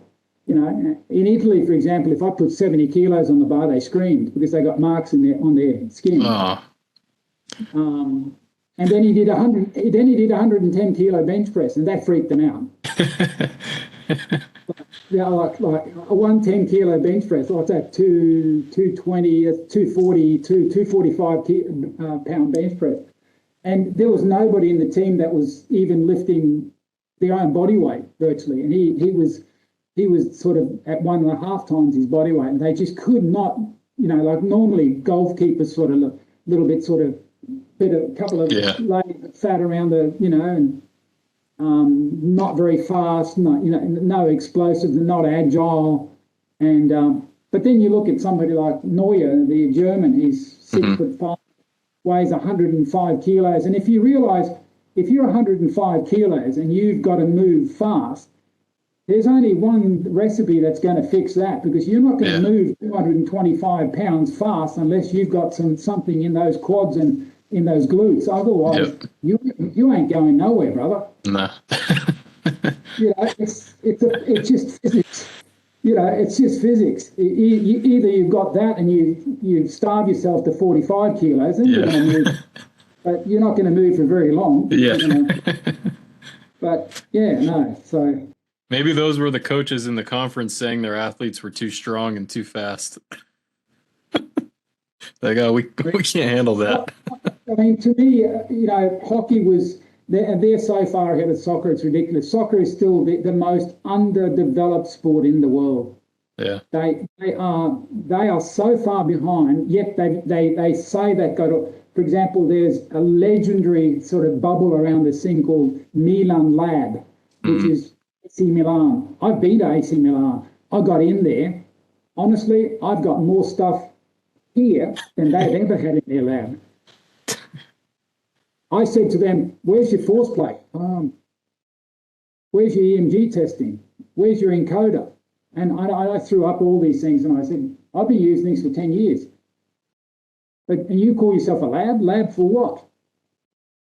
So there was this mystique that this Milan lab, and all they were doing was glorified circuit work, and it was piss poor, to be honest. It was just ridiculous. And this was called Milan Lab. And all the Italians have got this notion that this is some sort of a, Area 51 sort of place in Italy where, the shit happens at that highest level. And it was, that's what I thought as well, because this was, the whole picture and, this mystique around Milan Lab. And I get there and I virtually had to sign papers. That I wasn't allowed to film, I couldn't, talk to anybody. NDA. Yeah, exactly. And in NDA, and I get in there, and it's like, what? Where's? And I was expecting, there's another room. There's got to be another department here somewhere because. And I said to the guy finally that, so this is Milan Lab. There's no more. There's no more. There's not a lab somewhere like another room. Oh no, this is Milan Lab. Guess I need to get into soccer. Yeah, but honestly, to get in there is so difficult because they are so conservative. Yeah. Holy shit. They don't understand speed. They don't understand power. They don't understand. There's so much that all they do is just grind away, and they're what they call speed work is, it's not even warm-up acceleration work. They call speed work. That's why you get, for example, every year virtually in the Premier League in England, you'll get a club that everybody pulls a hamstring. Everybody. Yeah. They have no loading in their program. There's no adaptations going on. You can't have any adaptation at 40-50% loads. Yeah. And their strength and conditioning coaches, they are scared shitless of doing anything because if they do things, they'll get fired. So they're the managers who know absolutely nothing about strength and conditioning. They actually go in and say, I want my players to be conditioned, and I want this, and I want that, and I want this. And that's what I said to the national team or to the coaches in Italy. I said, you want to play at 8.5 meters per second, but you're conditioning them at 5.5 meters per second. So, gaposis, you think that's going to work? No, it's not going to work. And they just simply would not listen. It was just no. Crazy. Well, yet they're getting the big bucks. Well, that's the crazy thing. In Italy, the managers are making absolute fortune, as in the Premier League in England. Strength and conditioning coaches are being paid nothing. They're getting really shitty salaries actually. Wow. It's a head strength and conditioning coach at a Premier League club is probably making US 50 grand a year, 60, yeah. That's it. That's nuts. Yeah, 30. They're making sort of 30, 40,000, 50,000, 40,000 pounds. Yeah, I've heard is very common. I mean, you go to an NFL club, an NHL club, and the head strength and conditioning coaches, I mean, they're making 100 grand, 150, 200, 250 grand a year. But in the Premier League, no. It's amazing, really. Yeah. Yeah, I did some work with Everton, and where the first time I came to Everton, they were cleaning out the whole gym, and all the Keiser equipment that I had, that was getting moved out of the building. And I said, "Are you refurbishing, the gym?" "No, we're throwing it out." I said, "What?" I said, "Yeah, we're throwing it out." I said, "Why?" "Oh, it doesn't work." I didn't even ask the next question. I just said, "Oh, okay, right," and I walked away. That was it. I had no answer. Okay, right, okay, thanks. Yeah, that's nuts. They bought a 1080 Sprint, and I don't work with the company anymore, but they asked me to come over because they knew that I work with Sprint and so forth, and they wanted to know a little bit more. No, actually, they didn't. They bought a quantum system.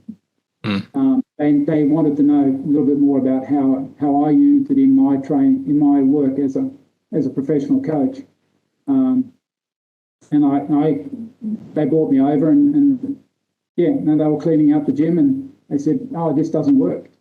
So I was just trying to think, okay, so what I'm about to tell them is going to rock them to the foundations, because they've just bought a piece of equipment that does exactly what Keiser does, but it does things more. So if Keiser doesn't work, well then, shit, this isn't going to work either, because this is going to be the most expensive clothes hanger in the world. And I believe that was exactly what it was. They used it for a month, I heard, and then after that, it was never used. Wow. So they bought equipment for 70 grand, I think, the big system cost. And then used it for a month, and after that, that was it. It was just turned off, and they were using the Smith machine because the two towers is connected to a Smith machine, right? And they were just using a Smith machine as a Smith machine. That was it. Man, it just goes to show how much potential there is for better performances out there, but it just gets squandered by whether it's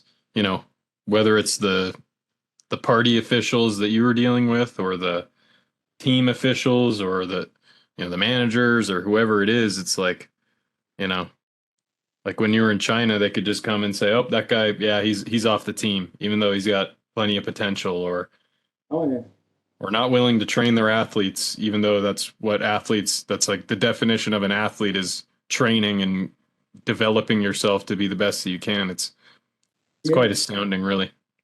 Yeah. Yeah. Well, I appreciate your time, man. I know I don't want to hold you hostage for your entire free day here before you go travel around the world, but no problem. I'm about to go and actually jump on a bike and do a hit session on a bike. Oh, there you go. The last thing I'll say is, for after college, because when I was in college running track, we did a lot of 350s, 450s, like a lot of long running, and it beat me up. It was too much. So then I went to the opposite end of the spectrum and only did like 30s and 40s and flying 20s, and did zero tempo. And finally this year I'm reintroducing tempo. I'm doing it. And so the pain that you're about to feel in your hit session, I've been dealing with that a little bit, but I think it's gonna benefit me, at least in the 200. So we'll see how things. It's a good way of sort of keeping my cardiovascular system, and I do a very, very short session. I warm up the bike, and then at 5, 7, 9, 11, and 13 minutes, I go flat out 20 seconds, and then just sort of roll in between. So the whole session takes 16 and a half minutes with a 3-minute cool down.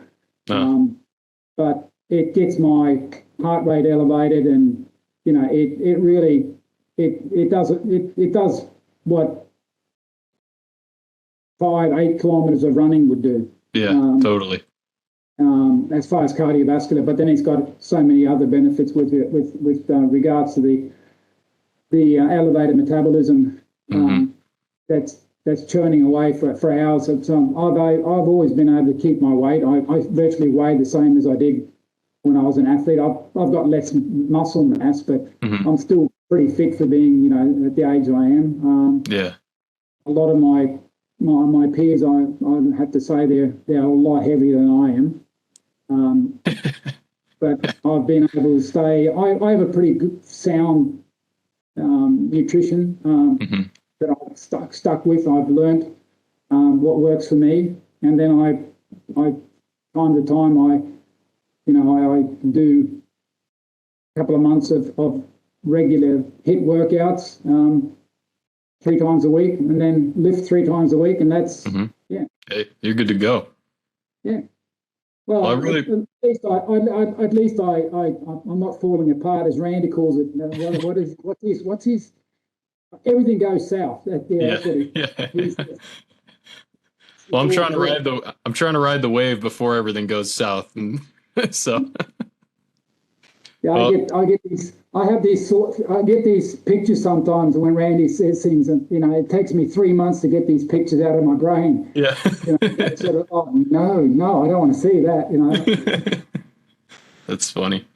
Well, really appreciate your time and all your insights, and I look forward to continuing to apply this in my training with the athletes I train. And well, I'm sure I'll pester you here in the near future as I apply some of this stuff in training. But in the meantime, I hope your travels are safe and everything goes well with your team. And thank you very much. We'll check in soon. Keep in touch. Yeah, awesome. Definitely. Thanks, Rolf. Have a great day. You too. Bye-bye. Bye.